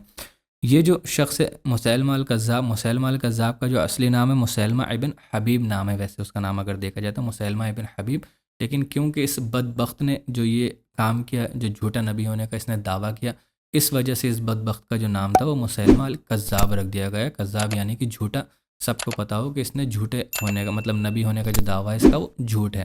تو اس نام سے یہ مشہور ہے مسیلمہ الکذاب. لگ بھگ 60 یا 70 سال کی اس وقت اس کی ایج تھی جب اس نے اپنا ڈیلیگیشن بھیجا ہے رسول اللہ کے پاس. اور اس نے یہ ان کا جو قبیلہ تھا وہ کرسچن مطلب ایک ٹرائب تھی پورے طریقے سے. اگر دیکھا جائے تو زیادہ تر لوگ جو تھے کرسچن یمامہ کی طرف تھا. یہ اگر اوپر دیکھیں ہم سیریا کی سائڈ تو ادھر کے جو زیادہ تر ہم دیکھتے ہیں ایفیکٹ جو تھا وہ کرسچینٹی کو زیادہ ایکسیپٹ کرتے تھے. ایک اوپر والی باؤنڈری کی طرف جو ہم دیکھتے ہیں اور ایک نیچے یمن کی باؤنڈری کی طرف، کیونکہ ان دونوں کو جو اسٹیٹ کنٹرول کرتی تھی وہاں پر اس کا اسٹیٹ ریلیجن جو تھا وہ کرسچینٹی تھا. تو اس وجہ سے اس کے یہ جو قبیلہ تھا ان کا بھی کرسچینٹی ہی انہوں نے قبول کری ہوئی تھی. اور یہ جیروسلم جا چکا تھا کرسچینٹی سیکھنے کے لیے. مسیلمہ الکذاب جو اپنے یہاں پڑھا لکھا تھا، کیونکہ اس زمانے میں نے آپ کو بتا چکا ہوں پہلے پڑھے لکھے کی بہت زیادہ ویلیو ہوتی تھی، بہت اپنی قوم کے اندر سمجھا جاتا تھا. یہ تو آج سے 40-50 سال پہلے بھی بہت زیادہ اس چیز کو سمجھا جاتا تھا. جس جگہ کے اندر ہم رہتے ہیں انڈیا پاکستان کا جو ایک سب کانٹیننٹ ہے، یہاں پر 40-50 سال پہلے اگر کوئی شخص پڑھا لکھا ہوا کرتا تھا تو اس کی بہت ویلیو ہوا کرتی تھی. تو آپ سوچیے 1400 سال پہلے اگر کوئی شخص پڑھا لکھا ہوا ہوتا ہوگا تو اس کی کتنی زیادہ ویلیو ہوا کرتی تھی. تو یہ جو تھا جیروسلم جا چکا تھا خود کرسچینٹی سیکھنے کے لیے وہاں سے. اور جب وہاں سے سیکھ کر کے آ رہا ہے، جیسے آج ہمارے معاشرے میں جیسے ہم انڈیا میں رہتے ہیں، کوئی ندوے سے اگر کوئی سیکھ کر کے آ رہا ہے تو اس کو بہت بڑا مانا جاتا ہے. اگر مدینہ جا کر کے مدینہ یونیورسٹی سے اگر کوئی سیکھ کر کے آ رہا ہے تو اس کو بہت بڑا مانا جاتا ہے کہ ہاں وہ تو آپ کہیں کہ اسلام کو جہاں سے مطلب شروع ہوا ہے، اسلامک ایک بہت بڑی یونیورسٹی ہے اور وہاں پر پڑھایا جاتا ہے. یا بڑے بڑے عالم چوٹی کے پائے کے عالم ہیں وہاں پر، یا الازہر یونیورسٹی ہے جہاں پر پائے چوٹی کے عالم ہیں، وہاں پر سے اگر کوئی سیکھ کر کے آ رہا ہے اور اپنے عام سی جگہ پر آئے گا تو اس کی ایک بہت زیادہ ویلیو ہوگی. تو یہ یمامہ ایک جگہ تھی جو میں نے آپ کو بتایا مدینہ کے نارتھ میں اوپر کی سائڈ اگر ہم دیکھیں تو وہاں پر یہ بلانگ کرتا تھا وہ پورا اس کا قبیلہ. اور یہ اس کی اپنے لوگوں میں بہت زیادہ رسپیکٹ تھی. وہ رسپیکٹ اسی وجہ سے تھی کہ یہ کرسچینٹی سیکھ کر آیا تھا. اس کو ایک بڑا اپنے یہاں کا راہب یا پادری لوگ مانا کرتے تھے. اب اس نے اس کی جب دیکھا کہ اس کے قبیلے میں جو لوگ ہیں وہاں تک جب اسلام پہنچا، اسلام کی بارے میں لوگوں نے جاننا شروع کیا اور اسلام کو ایکسیپٹ کرنا شروع کیا وہاں پر لوگوں نے، اس نے دیکھا کہ اس کا قبیلہ جو ہے وہ دو اس میں حصوں میں ڈیوائیڈ ہو رہا ہے. کچھ لوگ اسلام ایکسیپٹ کر رہے ہیں اور کچھ لوگ کرسچینٹی پر ہیں اور بہت تیزی کے ساتھ اسلام قبول کر رہے ہیں. تو اس کو یہ خطرہ لگنے لگا کہ یہ اسلام جو ہے میرے لیے خطرہ ہے، کیونکہ سارے لوگوں نے اگر اسلام قبول کر لیا تو اس کو پھر کہاں ویلیو رہے گی وہاں پر. تو اس کو بہت زیادہ غصہ آیا اس چیز کو لے کر کے. اس نے مسلمانوں کے پاس ایک ڈیلیگیشن بھیجا، یعنی کہ رسول اللہ صلی اللہ علیہ وسلم کے پاس ایک ڈیلیگیشن بھیجا، اور اس ڈیلیگیشن میں بہت بھدی شرطیں اس نے رکھیں رسول اللہ صلی اللہ علیہ وسلم کے لیے. اس میں کیا کہتا ہے رسول اللہ سے کہ ٹھیک ہے آپ اپنے بعد خلیفہ جو ہے جانثار جو ہے مجھے بنا کر کے جائیں، میں ایکسیپٹ کرنے کے لیے تیار ہوں اسلام کو. آپ اپنے بعد خلیفہ مجھے بنا کر کے جائیں، اور اس کے بعد صرف خلیفہ نہیں بنائیں بلکہ اپنے بعد مجھے نبی بھی بنا کر کے جائیں، پروفٹ بھی بنا کر کے جائیں اپنے پیچھے. اور جیسے کہ موسیٰ نے ہارون کو بنایا تھا اپنے پیچھے، اس کو ہم ڈسکس کر چکے ہیں کہ حضرت موسیٰ علیہ السلام جب گئے تھے پہاڑی پر تو انہوں نے حضرت ہارون علیہ السلام کو اپنے پیچھے خلیفہ بنا کر کے چھوڑ کے گئے تھے، اور انہی کی وجہ سے، انہی کے کہنے پر، انہی کی ریکویسٹ پر اللہ تعالیٰ نے حضرت ہارون علیہ السلام کو نبوت بھی دی تھی، نبی بھی بنایا تھا۔ تو وہ کہتا ہے کہ ٹھیک اسی طریقے سے مجھے خلیفہ بھی بنا کر کے جائیں رسول اللہ صلی اللہ علیہ وسلم، اور مجھے نبوت بھی دے کر کے جائیں، نبی بھی بنا کر کے جائیں۔ آپ سمجھ سکتے ہیں کتنا مطلب حساس معاملہ ہے، کتنا سیویئر معاملہ ہے یہ، دونوں ہی جو ڈیمانڈ مانگ رہا ہے۔ نہ تو رسول اللہ صلی اللہ علیہ وسلم مطلب بڑے بڑے قبیلوں سے مدد نہیں لی ہے رسول اللہ صلی اللہ علیہ وسلم نے، نصرت نہیں لی ہے جب رسول اللہ کے پاس کچھ بھی نہیں تھا۔ یعنی کہ مکہ میں جب پریشان کیے جا رہے تھے تو بہت سارے قبیلوں نے یہ وہ رکھی تھی کہ ہم آپ کو نصرت دینے کے لیے تیار ہیں، لیکن آپ کے بعد جو پاور ہوگی ہمارے پاس شفٹ ہوگی، خلیفہ جو ہوگا ہمارا ہوگا۔ رسول اللہ نے ایکسیپٹ کرنے سے منع کر دیا تھا۔ اس وقت میں جب رسول اللہ صلی اللہ علیہ وسلم نے کمپرومائز نہیں کیا تو یہ دجال اب آ کر کے کھڑا ہو رہا ہے اور رسول اللہ کو اس طریقے سے کہہ رہا ہے، تو کیا رسول اللہ صلی اللہ علیہ وسلم ایکسیپٹ کر لیں گے؟ بالکل بھی نہیں۔ رسول اللہ صلی اللہ علیہ وسلم اس کی جو یہ مطلب ڈیمانڈ تھی، اس کو رسول اللہ صلی اللہ علیہ وسلم منع کر دیتے ہیں، اور اسی وقت میں رسول اللہ صلی اللہ علیہ وسلم کہتے ہیں کہ میرے بعد تم دیکھو گے کہ جو 20 یا 30 کا عدد آتا ہے، جو میں پہلے بھی اس حدیث کو ڈسکس کر چکا ہوں، کہ 20 یا 30 جھوٹے دجال ہوں گے، نبی ہوں گے، انہی میں سے یہ بھی ایک ہے، پہلا مسلمہ کذاب، اور آخری جو ہوگا وہ المسیح الدجال ہوگا۔ اور رسول اللہ صلی اللہ علیہ وسلم نے اسی وقت میں اس کے بارے میں بتا دیا تھا کہ یہ مسلمہ کذاب ہے، جھوٹا نبی ہونے کا جس نے دعویٰ کیا ہے۔ اس میں رسول اللہ صلی اللہ علیہ وسلم ہر چیز کو اس کی ڈینائی کر دیتے ہیں، منع کر دیتے ہیں کلیئرلی۔ رسول اللہ صلی اللہ علیہ وسلم کہتے ہیں کہ تیری یہ تو بہت بڑی بڑی شرطیں ہیں، تو اگر مجھ سے ایک سٹاف، ایک ڈنڈا بھی مانگے گا نا اس کے بدلے، تو میں تجھے وہ ڈنڈا بھی نہیں دوں گا، بدبخت انسان، تو کذاب ہے، تو دجال ہے، اور اللہ تعالیٰ تجھے ذلیل کر کر کے رہے گا، ہیومیلیٹ کر کر کے رہے گا، اور تو وہی خواب ہے جو اللہ تعالیٰ نے مجھے دکھایا تھا، جو میں نے دیکھا تھا۔ اور اس نے خواب کے بارے میں بتاتے ہیں حضرت ابو ہریرہ رضی اللہ تعالیٰ عنہ سے شاید وہ حدیث ہمیں ملتی ہے، بخاری میں ہی وہ حدیث ہے۔ اس میں ابو ہریرہ رضی اللہ تعالیٰ عنہ سے پوچھتے ہیں، ایک صحابی آ کر کے، شاید ابن عباس آ کر کے پوچھتے ہیں کہ وہ خواب کیا تھا رسول اللہ صلی اللہ علیہ وسلم کا، تو ابو ہریرہ رضی اللہ تعالیٰ عنہ بتاتے ہیں کہ میں نے پوچھا تھا رسول اللہ سے، اور رسول اللہ کا وہ خواب تھا کہ رسول اللہ صلی اللہ علیہ وسلم کہتے ہیں کہ میں نے ایک دن اپنے خواب میں دیکھا کہ میرے ہاتھ میں 2 سونے کے بینگلس ہیں، 2 کڑے ہیں سونے کے۔ اب سونا تو اس مسلمانوں کے اوپر پہننا حرام ہے، تو رسول اللہ صلی اللہ علیہ وسلم گھبرا جاتے ہیں ان سونوں کو، اپنے ان کڑوں کو دیکھ کر کے اپنے ہاتھ میں۔ تو اللہ تعالیٰ ان سے کہتے ہیں کہ آپ گھبرائیے مت، مطلب جبرائیل امین ہوتے ہیں، یا آواز کے ذریعے اللہ تعالیٰ ان سے انٹرسیڈ کرتا ہے، ان سے بات کرتا ہے، یہ کلیئر نہیں بتا۔ تو آپ، اللہ تعالیٰ کہتا ہے کہ آپ گھبرائیے مت، بلکہ ان پر پھونک ماریے۔ تو رسول اللہ صلی اللہ علیہ وسلم ان پر پھونک مارتے ہیں دونوں کڑوں پر، تو وہ اڑ جاتے ہیں، بالکل خاک جیسے دھواں کی طرح اڑ جاتے ہیں۔ تو رسول اللہ صلی اللہ علیہ وسلم کہتے ہیں کہ میں اس خواب کا جو انٹرپریٹیشن ہے یہی کرتا ہوں، اس کی تعبیر یہی کرتا ہوں کہ وہ 2 کذاب، 2 دجال جو میری زندگی میں میرے سامنے آئیں گے، ایک رسول اللہ صلی اللہ علیہ وسلم بنو انس کا شاید بتاتے ہیں کہ اس سے ہوگا ایک، اور ایک تو ہے مسلمہ کذاب کے بارے میں۔ اور ہم دیکھتے بھی ہیں کہ رسول اللہ صلی اللہ علیہ وسلم کی زندگی میں مطلب اس وقت میں 2 لوگ دعویٰ کرتے ہیں نبوت کا۔ خیر ویسے تو کافی سارے لوگوں نے کیا تھا، لیکن لوگ کہتے ہیں ایک تو اس کا کیونکہ نام رسول اللہ صلی اللہ علیہ وسلم نے بتا دیا، دوسرا شاید لوگ کہتے ہیں کہ طلیحہ الاسدی جو تھا، جس نے مطلب جھوٹے نبی ہونے کا دعویٰ کیا تھا، حالانکہ وہ بعد میں ریپینٹ کر لیتے ہیں اس چیز سے اور واپس اسلام کی طرف آ جاتے ہیں پھر سے۔ تو وہ خیر اپنے آپ میں بہت الگ واقعہ ہے، وہ انشاءاللہ ہم آگے جیسے ہی سیرت بڑھے گی اس کو آگے جا کر کے ڈسکس کر لیں گے۔ اور اس نے جو ہے بدبخت نے جو بھیجا تھا ڈیلیگیشن، اس میں ساتھ میں مطلب جو لیٹر بھیجا تھا، اس میں اپنے آپ کو ایسے ایڈریس کیا تھا کہ یہ محمد صلی اللہ علیہ وسلم کے لیے ہیں، محمد رسول اللہ کے لیے ہیں۔ کس کی طرف سے ہے؟ مسلمہ رسول اللہ کی طرف سے، جو مسلمہ ہے اس کی طرف سے، جو میں آپ کو بتا رہا ہوں نا کہ رسول اللہ کی زندگی میں اس نے اپنے آپ کو نبی ڈکلیئر کر دیا تھا، تو اپنے آپ کو رسول بتاتا تھا یہ تبھی سے کہ میں اللہ کا نبی ہوں، میرے پاس بھی وحی آتی ہے۔ اور پھر تو جو اس کی مطلب، آپ جب رسول اللہ نے اس کو ڈینائی کیا ہے، جھٹلایا ہے، تو اس کے بعد سے تو اس کی مطلب آؤٹ آف کنٹرول ہو گیا تھا یہ، بالکل اس نے اپنی نبوت بالکل پورے کھلے طریقے سے ڈکلیئر کر دی تھی، اور یہ کہتا تھا کہ میرے اوپر بھی قرآن آتا ہے۔ ایک صحابی کے بارے میں واقعہ بھی آتا ہے، صحابی تھے یا کون تھے وہ سمجھ میں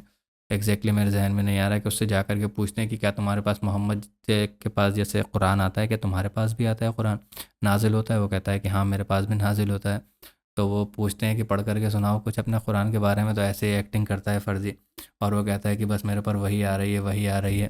اور جب قرآن پڑھ کر کے سناتا ہے تو مطلب اتنا بھدے طریقے سے، مطلب عرب کے رہنے والے تھے تو عربی تو ان کو آتی تھی، تو وہ اتنا گھڑتا ہے، اتنے برے طریقے سے گھڑتا ہے کہ جو عام مطلب وہاں پر پبلک میں جو لوگ جاننے والے ہیں نا، ہم تو کیونکہ اجمی ہیں، نان عربک ہیں، ہمیں پتہ نہیں ہوتا ہے ان چیزوں کے بارے میں، تو ہم ڈفرینس بہت زیادہ بتا نہیں سکتے، لیکن وہاں کے جو عرب کے جو رہنے والے لوگ ہیں وہ بتاتے ہیں کہ جو لوگوں کے بولنے والی جو عربک ہے اس کا ڈائلیکٹ الگ ہے، اور جو قرآن ہے وہ قرآن کا ڈائلیکٹ بالکل الگ ہے۔ کہتے ہیں کہ 7 ڈائلیکٹ ہیں عربک بولنے کے، ان ساتوں میں سے کسی بھی ڈائلیکٹ میں وہ قرآن کا جو قرآنک عربک ہے وہ نہیں آتی، یہ بالکل الگ ہی ہے یہ بولنے کا طریقہ۔ جیسے ہمارے یہاں برٹش انگلش چلتی ہے، امریکن انگلش چلتی ہے، ہم جانتے ہیں اس کو، کوئی بولتا ہے تو ہم فوراً سمجھ جاتے ہیں کہ یہ کون سی والی انگلش بول رہا ہے۔ تو اسی طریقے سے وہاں پر بھی ہوتا ہے، وہ جیسے ہی بولتا ہے قرآن کے مطلب عربی اپنی فرضی آیتیں بنا کر کے ان کو سناتا ہے، تو وہ کہتے ہیں کہ اللہ کی قسم تو بھی یہ جانتا ہے کہ میں یہ جانتا ہوں کہ یہ جو ہے اللہ کی طرف سے نہیں ہے، اور تو جو ہے کذاب ہے، تو جو ہے جھوٹا ہے، اور یہ تو نے اپنے پاس سے گھڑی ہیں یہ جو ساری آیتیں۔ بہت ساری آیتیں بناتا ہے، اس کے بارے میں آتا ہے روایتوں میں۔ قرآن کو ہی زیادہ تر کاپی کیا کرتا تھا وہ۔ ایک جو بہت مشہور ہے اس کی الفیل ملفیل ہے، جیسے ہمارے یہاں قرآن میں اگر دیکھیں تو اس میں آتا ہے القاریہ ملقاریہ وما ادراک ملقاریہ، کہ تم کیا جانو القاریہ کیا ہے، اور اس کے بارے میں اللہ تعالیٰ بتاتا ہے کہ وہ ایک ایسی چیز ہے جس میں ہڈیوں کو کڑکا دے گی، جب اس کے اندر ڈالا جائے گا تو ہڈیوں کی کڑکنے کی اس کے اندر آواز آئے گی۔ تو واقعی میں ہم نہیں سمجھ سکتے کہ القاریہ کیا ہے، ہمیں سمجھ میں آ گیا کہ کوئی مشین ہے، کوئی ایسی جس کے اندر جہنمیوں کو ڈالا جائے گا، جب ان کو ڈالا جائے گا پیسا جائے گا تو ان کی ہڈیاں کچھ ایسی ٹوٹیں گی کہ جس کی آواز آئے گی، یا پھر کوئی ایسی جگہ ہے، کوئی ایسا غار ہے، کوئی ایسا گفا ہے، کوئی ایسا کنواں ہے جس کے اندر ڈالا جائے گا، یا کوئی آگ ایسی ہے جس کے اندر ڈالا جائے گا تو اس میں جو ہڈیاں پھٹیں گی تو اس کی آواز آئے گی بہت زیادہ۔ تو ہم بس کیا ہم سمجھ سکتے ہیں، اسی کو اللہ تعالیٰ کہہ رہا ہے کہ القاریہ ملقاریہ وما ادراک ملقاریہ، کہ تم کیا جانو گے القاریہ جو ہے وہ کیا ہے، تم نہیں سمجھ سکتے، اللہ تعالیٰ کہہ رہا ہے۔ پھر بھی اللہ تعالیٰ ایکسپلین کرتا ہے ہمارے لیے صورت کے اندر کہ شاید ان کی کچھ سمجھ میں آ جائے، ریزیمبل کر لیں اس کو کسی چیز سے۔ اب یہ اسی طریقے سے اپنی جو ہے ایک قرآن کی آیت بناتا ہے الفیل، تو اس میں کیا کہتا ہے الفیل ملفیل وما ادراک ملفیل، ایسی بہت لمبی تھی وہ، میں صرف آپ کو 2 آیتیں بتا رہا ہوں شروع کی، الفیل ملفیل وما ادراک ملفیل۔ یا ایک اور بناتا ہے دفدہ مدفدہ وما ادراک مدفدہ، کہ الفیل ملفیل، جیسے فیل کہتے ہیں ہاتھی کو، ایک ہاتھی ہے جو بہت بڑا ہاتھی ہے، تم کیا جانو گے کہ کیسا ہاتھی ہے، اس کے کان ہیں 2 بہت بڑے بڑے، اس کی بہت لمبی سی سونڈ ہے۔ تو ایک ہاتھی کا سا ڈسکرپشن ہے وہ پورا، ہم جانتے ہیں کہ ہاتھی کیا ہے، ہمیں پتہ ہے، ہم نے دیکھا ہوا ہے، کوئی بھی آدمی بچے سے ہی پوچھیں گے ایلیفینٹ کیا ہوتا ہے، ہاتھی کیا ہوتا ہے، تو وہ بتا دے گا کہ ہاتھی کیا ہوتا ہے، بڑے بڑے کان ہوتے ہیں، اس کی بڑی سی سونڈ ہوتی ہے۔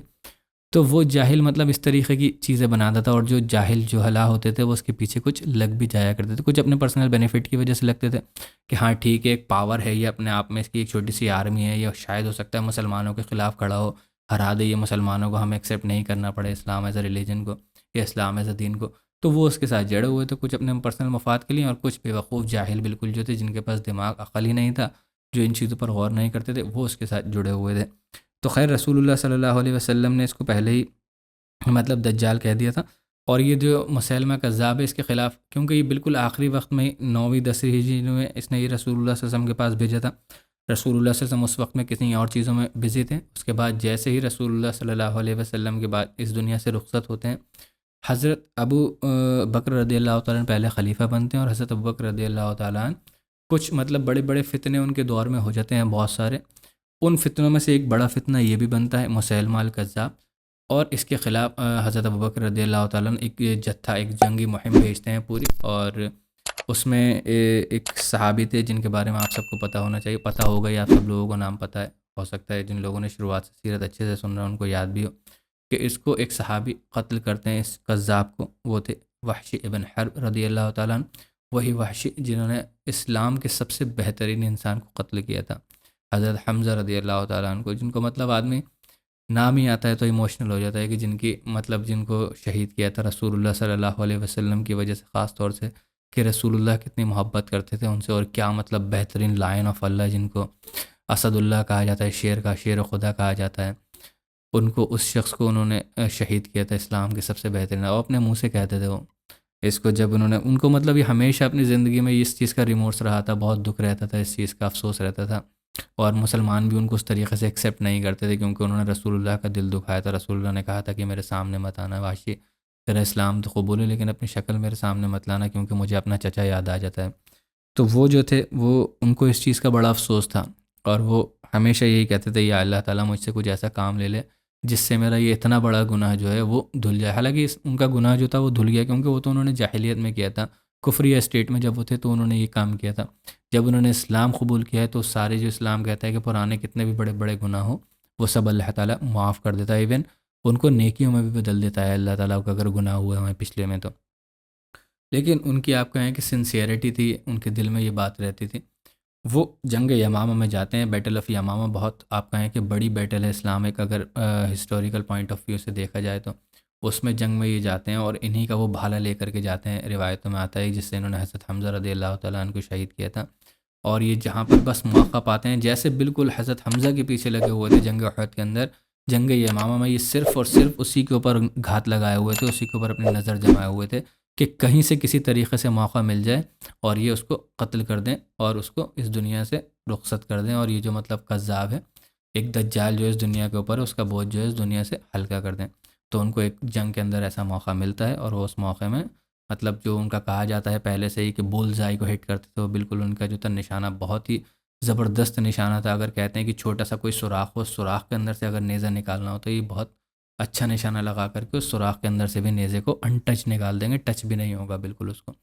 تو وہ وہاں پر ان کو ذرا سا موقع ملتا ہے۔ مسیلمہ کذاب جو ہے وہ اپنے اوپر زرہ بھی پہنا ہوا ہوتا ہے، روایتوں میں آتا ہے، لیکن جو میں نے بتایا زرہ ایسی ہوتی ہیں کہ ان کے اندر چینز ہوتی ہیں، لگے ہوئے ہوتے ہیں، لاکس ہوتے ہیں، اور بیچ میں تھوڑا سا اسپیس ہوتا ہے، خاص اسی اسپیس کے اندر وہ ہٹ کرتے ہیں اور وہ اس کے سینے کو پار کرتا ہوا نکل جاتا ہے، اور وہ یہ جو بدترین کذاب انسان تھا اس کو قتل کر دیتے ہیں۔ اور وہ یہی کہتے ہیں، اللہ تعالیٰ سے دعا مانگتے ہیں کہ یا اللہ تعالیٰ، بہت بڑی بڑی تکبیریں بلند ہوتی ہیں اس وقت میں یمامہ میں، کیونکہ بہت زیادہ مسلمان آگے نہیں تھے، ایسا لگ رہا تھا کہ مسلمان شاید جیت بھی نہیں پائیں گے، اور ان کا پورا مورال گر جاتا ہے، ختم ہو جاتے ہیں یہ پورے یمامہ میں، جو اس کی مسیلمہ کذاب کی جو پوری سائٹ تھی۔ تو وہ کہتے ہیں کہ یا اللہ تعالیٰ، میں نے اسلام کے سب سے بہترین انسان کو قتل کیا ہے اس سے، اور اسلام میں سب سے بدترین انسان کو، یعنی کہ یہ کذاب جس نے جھوٹے نبی ہونے کا دعویٰ کیا تھا مسیلمہ، اس کو بھی قتل کیا ہے، یا اللہ تعالیٰ اس کو تو ایکسیپٹ کر لے اپنے یہاں اور میری معافی کر دے، اور مجھے اس چیز سے، یا اللہ تعالیٰ مجھے پکڑ مت کرنا وہاں پر قیامت میں میری۔ اور پھر مسلمانوں کے لیے، مسلمانوں کے اندر بھی ان کو لے کر کے پھر بہت نظریہ بدل جاتا ہے، بہت رسپیکٹ پھر سارے لوگ کرنے لگتے ہیں وحشی بن حرب رضی اللہ تعالیٰ عنہ۔ اب ایک اور ڈیلیگیشن ہے جو کہ بہت امپورٹنٹ ڈیلیگیشن ہے، بڑا امپورٹنٹ ڈیلیگیشن ہے، وہ ہے ڈیلیگیشن آف التمیم الداری۔ اس کے بارے میں آپ سب لوگوں نے سنا ہوگا، تمیم الداری، یہ صحابی جو ہیں رضی اللہ تعالیٰ عنہ، ان کے بارے میں آپ سب لوگوں نے سنا ہوگا، اور ہو سکتا ہے اس ڈیلیگیشن کی ہی وجہ سے سنا ہوگا۔ جو روایتیں، جو لوگ خاص طور سے جو دجال کے بارے میں پڑھتے ہیں، دجال کے بارے میں ٹاپکس ویڈیوز وغیرہ دیکھتے ہیں، اس میں التمیم الداری کا یہ واقعہ بہت ضروری آتا ہے۔ اور وہ واقعہ کیا ہے، وہ ہمیں اسی سے پتہ چلتا ہے۔ ان کا وفد آیا ہوتا ہے رسول اللہ صلی اللہ علیہ وسلم کے پاس، اس وفد میں ہی ہمیں جو یہ بات بتاتے ہیں رسول اللہ کو، اس سے پتہ چلتا ہے۔ یہ پورا واقعہ جو ہمیں ایک روایت میں پتہ چلتا ہے، وہ روایت فاطمہ بنت قیس رضی اللہ تعالیٰ عنہا سے مروی ہے، انہوں نے بتائی ہے، اور وہ یہ کہتی ہیں کہ میں نے ایک وقت میں، مطلب بہت لمبی وہ روایت ہے، میں آپ کو تھوڑا شارٹ میں بتاؤں گا کیونکہ وقت کافی زیادہ لمبا ہو جائے گا اگر پوری نریشن کو ہم لیں گے تو۔ وہ یہ کہتی ہیں کہ ایک دن میں نے سنا کہ رسول اللہ، مطلب مسجد میں اذان لگی اور آواز لگی، الصلاۃ جامعہ، الصلاۃ جامعہ، کہ نماز میں مسجد کے لیے جمع ہو جائیں، مسجد میں جماعت کے لیے جمع ہو جائیں۔ تو ایسے ہی رسول اللہ صلی اللہ علیہ وسلم جب بھی کوئی اناؤنسمنٹ کرنا ہوا کرتا تھا یا کچھ بتانا ہوا کرتا تھا بڑا، تو رسول اللہ صلی اللہ علیہ وسلم ان کو ایسے ہی مسجد میں جمع کیا کرتے تھے۔ مسجد میں آتے ہیں، مسجد میں آ کر کے 2 رکعت نماز پڑھتے ہیں، نماز پڑھنے کے بعد رسول اللہ صلی اللہ علیہ وسلم، اور وہ کہتی ہیں کہ میں عورتوں کی جو رو تھی، جو مطلب عورتوں کی پیچھے رو ہوتی ہے، اس رو میں سب سے آگے بیٹھی ہوئی تھی، فرنٹ رو میں تھی۔ تو وہ انہوں نے آبزرو بھی بہت اچھے سے کیا تھا، وہ یہ اس لیے بتاتی ہیں کہ مجھے ایک ایک الفاظ بھی اچھے سے یاد ہے اور میں نے دیکھا بھی تھا وہ سب کچھ۔ تو وہ کہتی ہیں رسول اللہ صلی اللہ علیہ وسلم جب نماز پڑھ کر کے، نماز پڑھی، سلام پھیرا رسول اللہ صلی اللہ علیہ وسلم نے، تو رسول اللہ صلی اللہ علیہ وسلم آ کر کے پلپٹ پر بیٹھے، ممبر پر بیٹھے رسول اللہ صلی اللہ علیہ وسلم، اور جب ممبر پر بیٹھتے ہیں رسول اللہ تو ان کے چہرے پر ایک مسکراہٹ ہوتی ہے، مسکرا رہے ہوتے ہیں رسول اللہ صلی اللہ علیہ وسلم۔ تو رسول اللہ صلی اللہ علیہ وسلم پھر کہتے ہیں کہ جو بھی نمازی جہاں پر نماز پڑھ کر کے بیٹھا ہوا ہے بالکل وہیں بیٹھا رہے، کہیں نہیں جائے۔ اور رسول اللہ صلی اللہ علیہ وسلم کہتے ہیں کہ کیا تم لوگوں کو پتہ ہے کہ میں نے کس لیے تمہیں یہاں پر بلایا ہے؟ سب سے کہتے ہیں رسول اللہ صلی اللہ علیہ وسلم، صحابہ کرام کہتے ہیں کہ یہ رسول اللہ آپ ہی زیادہ بہتر جانتے ہیں۔ تو رسول اللہ صلی اللہ علیہ وسلم ان سے کہتے ہیں کہ میں نے تمہیں اس لیے یہاں پر جمع کیا ہے تاکہ یہ تمیمت داری آئے ہوئے ہیں، تمیمت داری تمہیں کچھ بتا سکیں، کچھ وارن کر سکیں۔ تمیمت داری جو اس وقت میں ایک کرسچن تھے، وہ اسلام قبول کرنے کے لیے آئے تھے، اپنا پورا وفد لے کر کے آئے تھے، بہت بڑا ان کا، آپ کہیں کہ 30 سے 35 لوگوں کا ایک وفد تھا، ڈیلیگیشن تھا ان کا۔ وہ کہتے ہیں کہ تمیمت داری کے بارے میں نے تمہیں اس لیے اسمبل کیا، یہاں پر بلایا ہے تاکہ میں تمہیں تمیمت داری، یہاں آئے ہوئے تمیمت داری سے ملو، اور تمیمت داری نے اسلام قبول کیا ہے، اور تمیمت داری تمہیں کچھ انٹرسٹنگ بتانے والے ہیں، کچھ بہت مطلب امپورٹنٹ بتانے والے ہیں، جو کہ اس سے ملتا ہے، بالکل اس چیز کو سپورٹ کرتا ہے جو میں تمہیں بتاتا آیا ہوں ابھی تک دجال کے بارے میں۔ تو رسول اللہ صلی اللہ علیہ وسلم یہ بتاتے ہیں کہ یہ کچھ ایسا بتا رہے ہیں، مطلب جو بتائیں گے وہ ان لائن ہے جو میں تمہیں بتاتا ہوں دجال کے بارے میں، کیونکہ رسول اللہ صلی اللہ علیہ وسلم دجال کے بارے میں صحابہ کرام کو آگاہ کرتے رہتے تھے، ہر نبی نے یہ کام کیا ہے دجال کے بارے میں جو سب سے بڑا فتنہ ہے۔ تو وہ کہتے ہیں کہ یہ تمیمت داری تمہیں بتائیں گے، اور یہ یہاں پھر وہ تمیمت داری کو اوپر بھی بلاتے ہیں رسول اللہ صلی اللہ علیہ وسلم ممبر پر، اور پھر تمیمت داری سے کہتے ہیں کہ آپ بتائیے پورا واقعہ۔ تو تمیمت داری ان کو بتاتے ہیں کہ جب میں یہاں آ رہا تھا، ایک شپ کے اندر ہم تھے اور ہمارے ساتھ 30-35 لوگوں کا جو پورا وفد تھا، ڈیلیگیشن تھا، وہ سب لوگ اس شپ کے اندر تھے، اور وہ شپ جو تھی آندھی مطلب طوفان اس کے اندر، سمندر کے اندر ہم جانتے ہیں کہ بہت برے برے طریقے سے طوفان آتے ہیں،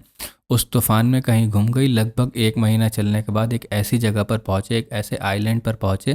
جو آپ کہیں کہ بالکل ویران سا تھا، الگ سا تھا، اکیلا سا تھا، آئسولیٹڈ جو ایک آئی لینڈ ہوتا ہے، بالکل آس پاس کچھ بھی نہیں تھا اس کے۔ وہ کہتے ہیں کہ ہم ایسے آئی لینڈ پر پہنچے، اور ہم جب وہاں پر پہنچے ہم نے اپنی شپ روکی اور اس کے اندر رکے، کیونکہ 1 مہینہ چل چکے تھے بہت زیادہ۔ یہ اب جب دکھ رہا ہے کہ کوئی آئی لینڈ ہے تو وہاں پر رکیں گے، وہ شاید کچھ کھانے پینے کا مل جائے یا مدد مل جائے یا پتہ چلے کہ وہ کہاں پر ہیں۔ تو وہ اس آئی لینڈ پر جب اترتے ہیں جاتے ہیں تو وہ کہتے ہیں کہ ہم نے ایک بیسٹ کو دیکھا، ایک آپ کہیں وحشی درندے کو دیکھا بہت بڑے،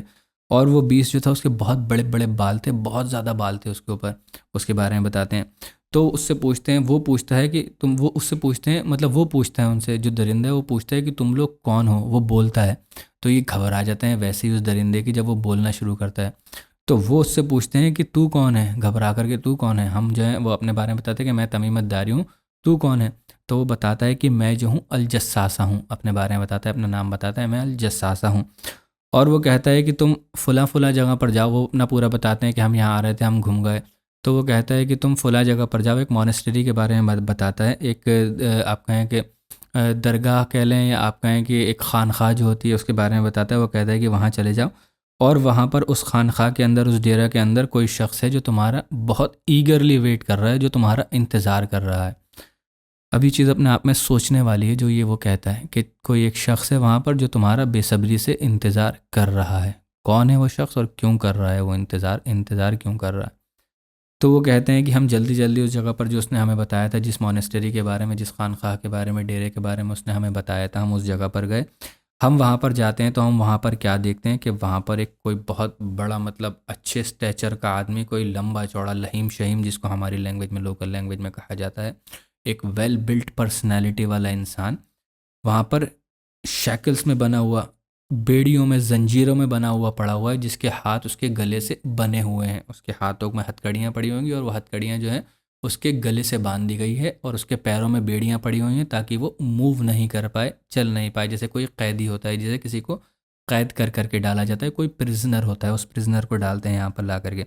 تو وہ جا کر کے دیکھتے ہیں کہ اس کے دونوں ہاتھ جو ہیں گردن سے بنے ہوئے ہیں، اس کے پیروں میں بھی شیکلز ہیں، بندھے ہوئے ہیں اس کے پیر جو ہیں۔ وہ آتا ہے، وہ پوچھتا ہے، مطلب یہ پوچھتے ہیں اس سے کہ کون ہے تو، کون شخص ہے؟ اس سے پوچھتے ہیں جو چینوں میں جکڑا ہوا پڑا ہوتا ہے۔ وہ کہتا ہے، وہ شخص جو ہے وہ کہتا ہے کہ میرے بارے میں تو تم بہت جلدی جان جاؤ گے، مجھے یہ بتاؤ کہ تم کون لوگ ہو، اپنے بارے میں بتاؤ پہلے تم مجھے۔ تو وہ کہتے ہیں کہ مطلب اپنا نام بتاتے ہیں کہ میں تمیمت داری ہوں، عربیہ سے بلانگ کرنے والے۔ اگر عربیہ میں دیکھا جائے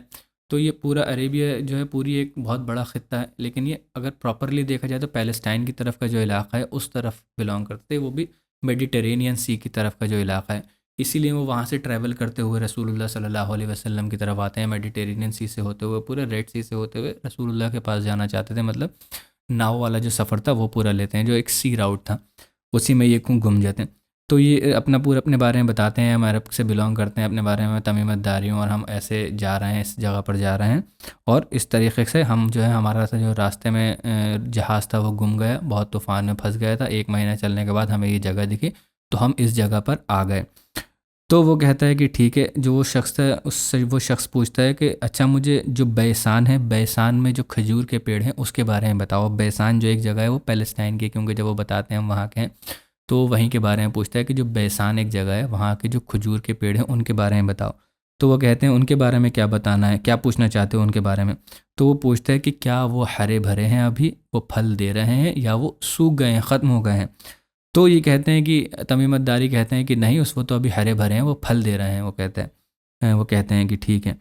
اس کے بعد وہ پوچھتا ہے کہ اچھا مجھے جو تبریہ کی جو ایک لیک ہے، جو ندی ہے، اس کے بارے میں بتاؤ۔ تبریہ کے بارے میں جو آج کے زمانے میں اگر ہم دیکھیں تو میں نے جو سرچ کیا ہے وہ سی آف گیلیلی، اگر آپ دیکھیں گے تو سی آف گیلیلی کے بارے میں پوچھا ہے۔ تو وہ پوچھتے ہیں کہ اس کے بارے میں ہم تمہیں کیا بتائیں، تبریہ کے بارے میں کیا بتائیں، جو تبریہ کا لیک ہے۔ تو وہ پوچھتا ہے کہ کیا جو وہ ابھی آج مطلب وہ اس میں پانی ہے یا وہ سوکھ گئی ہے بالکل؟ تو وہ کہتے ہیں کہ نہیں، اس میں تو بہت سارا پانی ہے، اور اتنا پانی ہے کہ جو آس پاس کے شہر کے دور دور تک کے لوگ ہیں اسی سے اریگیشن کرتے ہیں، اس پانی کو استعمال کرتے ہیں اپنے کھیتوں میں پانی دینے کے لیے اور فصلیں اگانے کے لیے۔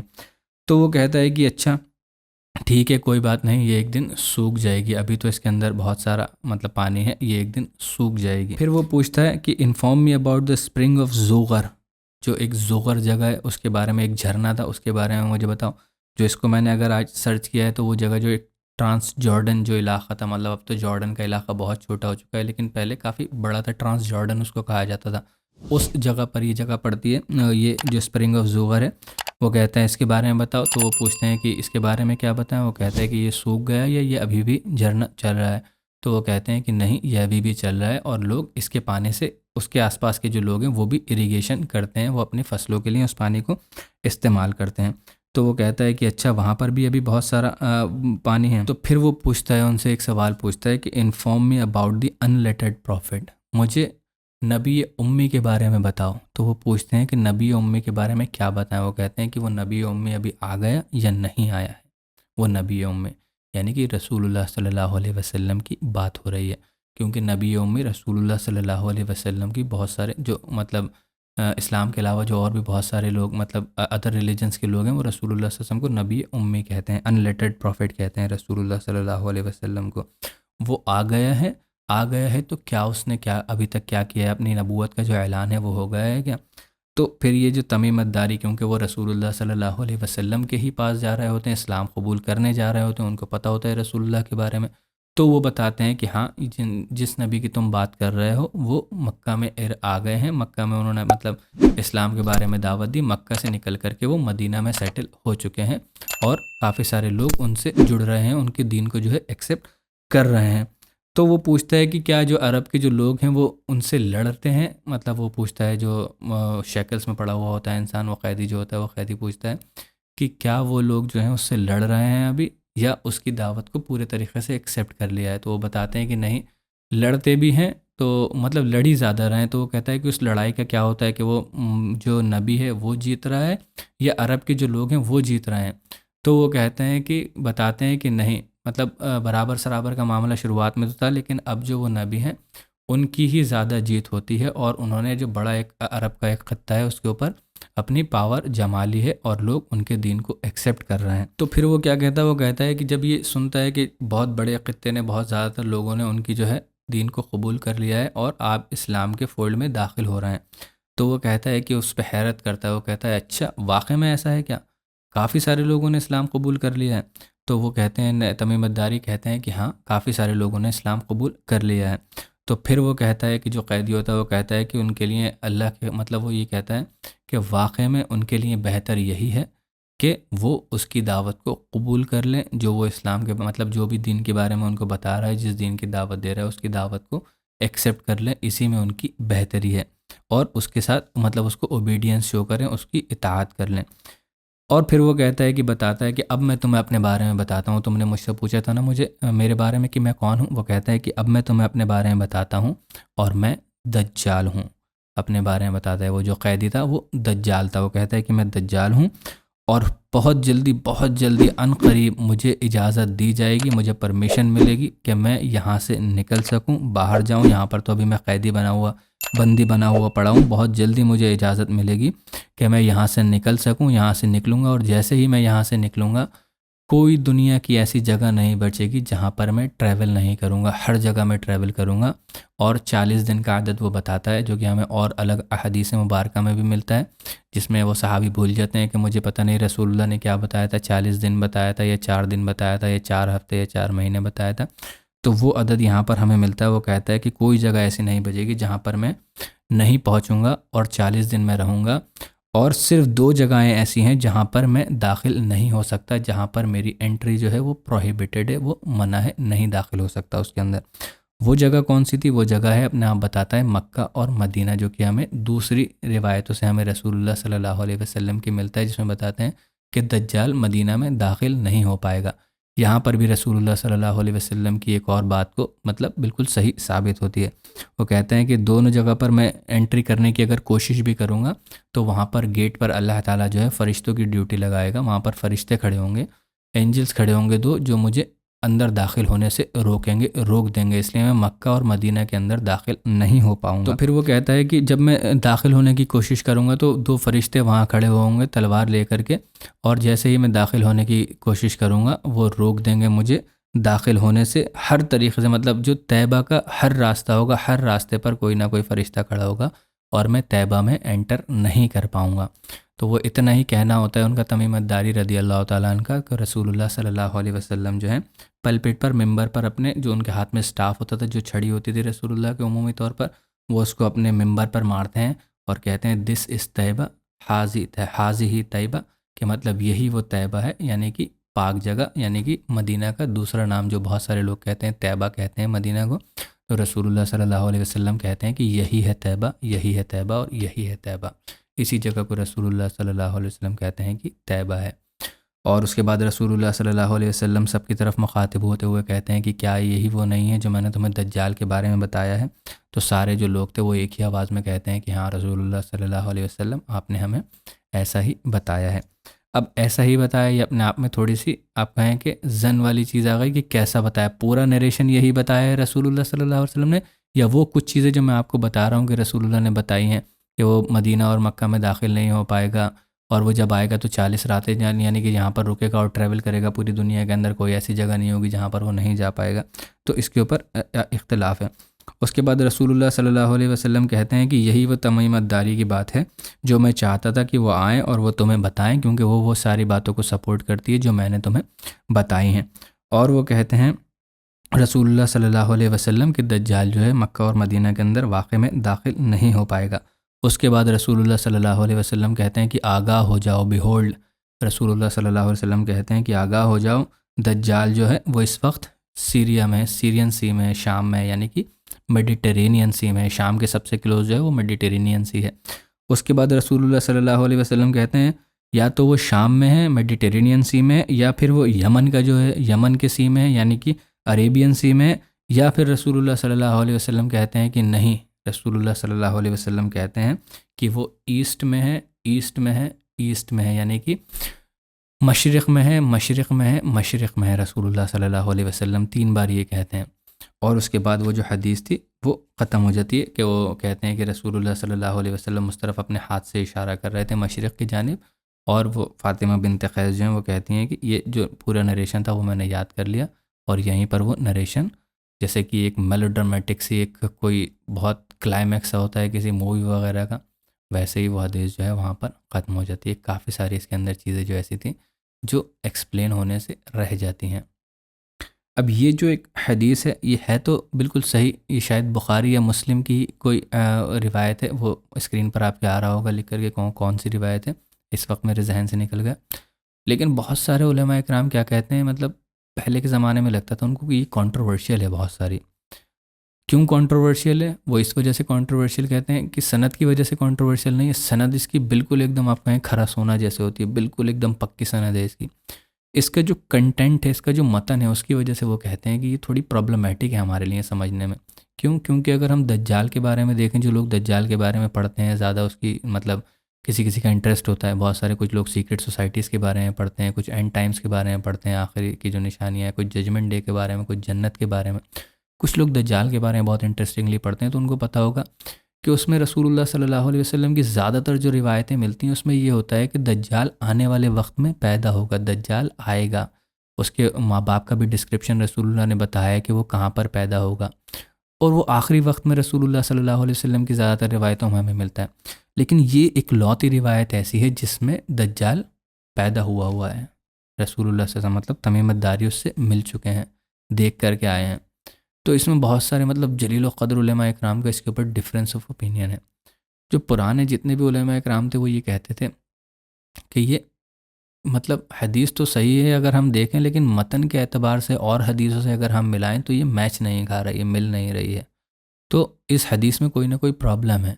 اس وجہ سے اس حدیث کو وہ ایکسیپٹ کرنے کو تیار نہیں ہوتے ہیں بہت زیادہ۔ وہ مطلب کوئی چھوٹے موٹے علماء اکرام کا میں نام نہیں لے رہا ہوں، جلیل و قدر سے علماء اکرام اس کے اندر شامل ہیں جو یہ کہتے ہیں کہ نہیں۔ اب لیکن جیسے جیسے زمانہ پروگریس کرتا جا رہا ہے، آگے بڑھتا جا رہا ہے، اب دیکھیے بہت ساری چیزیں ایسی ہوتی ہیں اسلام کے اندر، ہم جو دیکھتے ہیں کہ شروعات میں ہم نے یہ دیکھا ہے شروعات سے کہ چاہے وہ قرآن کی ورسز ہوں، قرآن کی آیات ہوں، یا وہ بہت ساری حدیث مبارکہ ہوں، یا وہ بہت سارے اسلامک کانسیپٹس ہوں ایسے جو بہت ہی زیادہ حد سے زیادہ سائنٹیفک ہوتے ہیں، اور وہ اس وقت میں اس زمانے میں لوگوں کی سمجھ میں نہیں آتے ہیں، تو ان کا انٹرپریٹیشن کچھ اور وہ کرتے ہیں۔ لیکن جیسے جیسے زمانہ پروگریس کیا ہے، جیسے جیسے ٹیکنالوجی نے ایڈوانس کیا ہے، سائنس نے ایڈوانس کیا ہے، تو پھر وہ دیکھتے ہیں کہ ارے یہ تو اس کا مطلب وہ تھا ہی نہیں جو ہم سمجھ رہے تھے، اس کا مطلب یہ ہے، تو پھر وہ اس چیز کا مطلب بھی بدلتے ہیں اور دیکھتے بھی۔ حالانکہ یہ کسی عام انسان کا کام نہیں ہے کہ وہ یہ ساری چیزیں کرے، وہ یہ دیکھے کہ نہیں یہ پرابلمیٹک ہے، یہ سمجھ سکتے ہیں، یا یہ اس کا مطلب یہ نہیں ہے، وہ نہیں۔ یہ کام ہمیشہ سے ہی علماء کرام کا رہا ہے، علماء کرام ہی کرتے ہیں ہمیشہ اپنے زمانے میں، لیکن وہ ایڈوانس ہوتے رہتے ہیں علماء کرام، کیونکہ وہ خود بھی پڑھتے ہیں ساری چیزیں۔ آج کل کا تو مطلب ماحول ہی مطلب بالکل ہی سین ہی الگ ہے کہ علماء کرام اگر ہیں تو صرف ان کو دین کی نالج ہے، دنیاوی سائنٹیفک نالج بالکل نہیں ہے، اور جو سائنٹیفک نالج کی طرف ہیں وہ ایتھیسٹ ہیں، بالکل ان کو دین کے بارے میں کچھ نہیں پتہ ہے۔ لیکن پہلا زمانہ ایسا رہا ہے کہ دونوں چیزوں کو بیلنس کر کے چلتے تھے، دونوں ہی چیزیں ان کے پاس علوم ہوا کرتے تھے۔ لیکن الحمدللہ ثم الحمدللہ ابھی بھی کچھ امت کے اندر اللہ تعالیٰ نے ایسے لوگ رکھے ہیں جو ان ساری چیزوں کو کافی انٹرپریٹ کرتے ہیں، اور انٹرپریٹیشن میں نئی نئی جو کانسیپٹس آ رہے ہیں، نئی نئی جو چیزیں آ رہی ہیں، جو آپ کہیں سائنٹیفک ڈیولپمنٹ ہو رہا ہے، ٹیکنیکل ایڈوانسمنٹ ہو رہا ہے، یا جو سائنس اپنی ترقی پر چڑھ رہی ہے، اور سائنس نئی نئی آپ کہیں کہ تھیوریز لے کر کے آ رہی ہے، ان تھیوریز میں وہ دیکھتے ہیں، وہ انٹرپریٹ کرتے ہیں ان ساری چیزوں کو، یا اور بھی بہت ساری چیزیں ہوتی ہیں،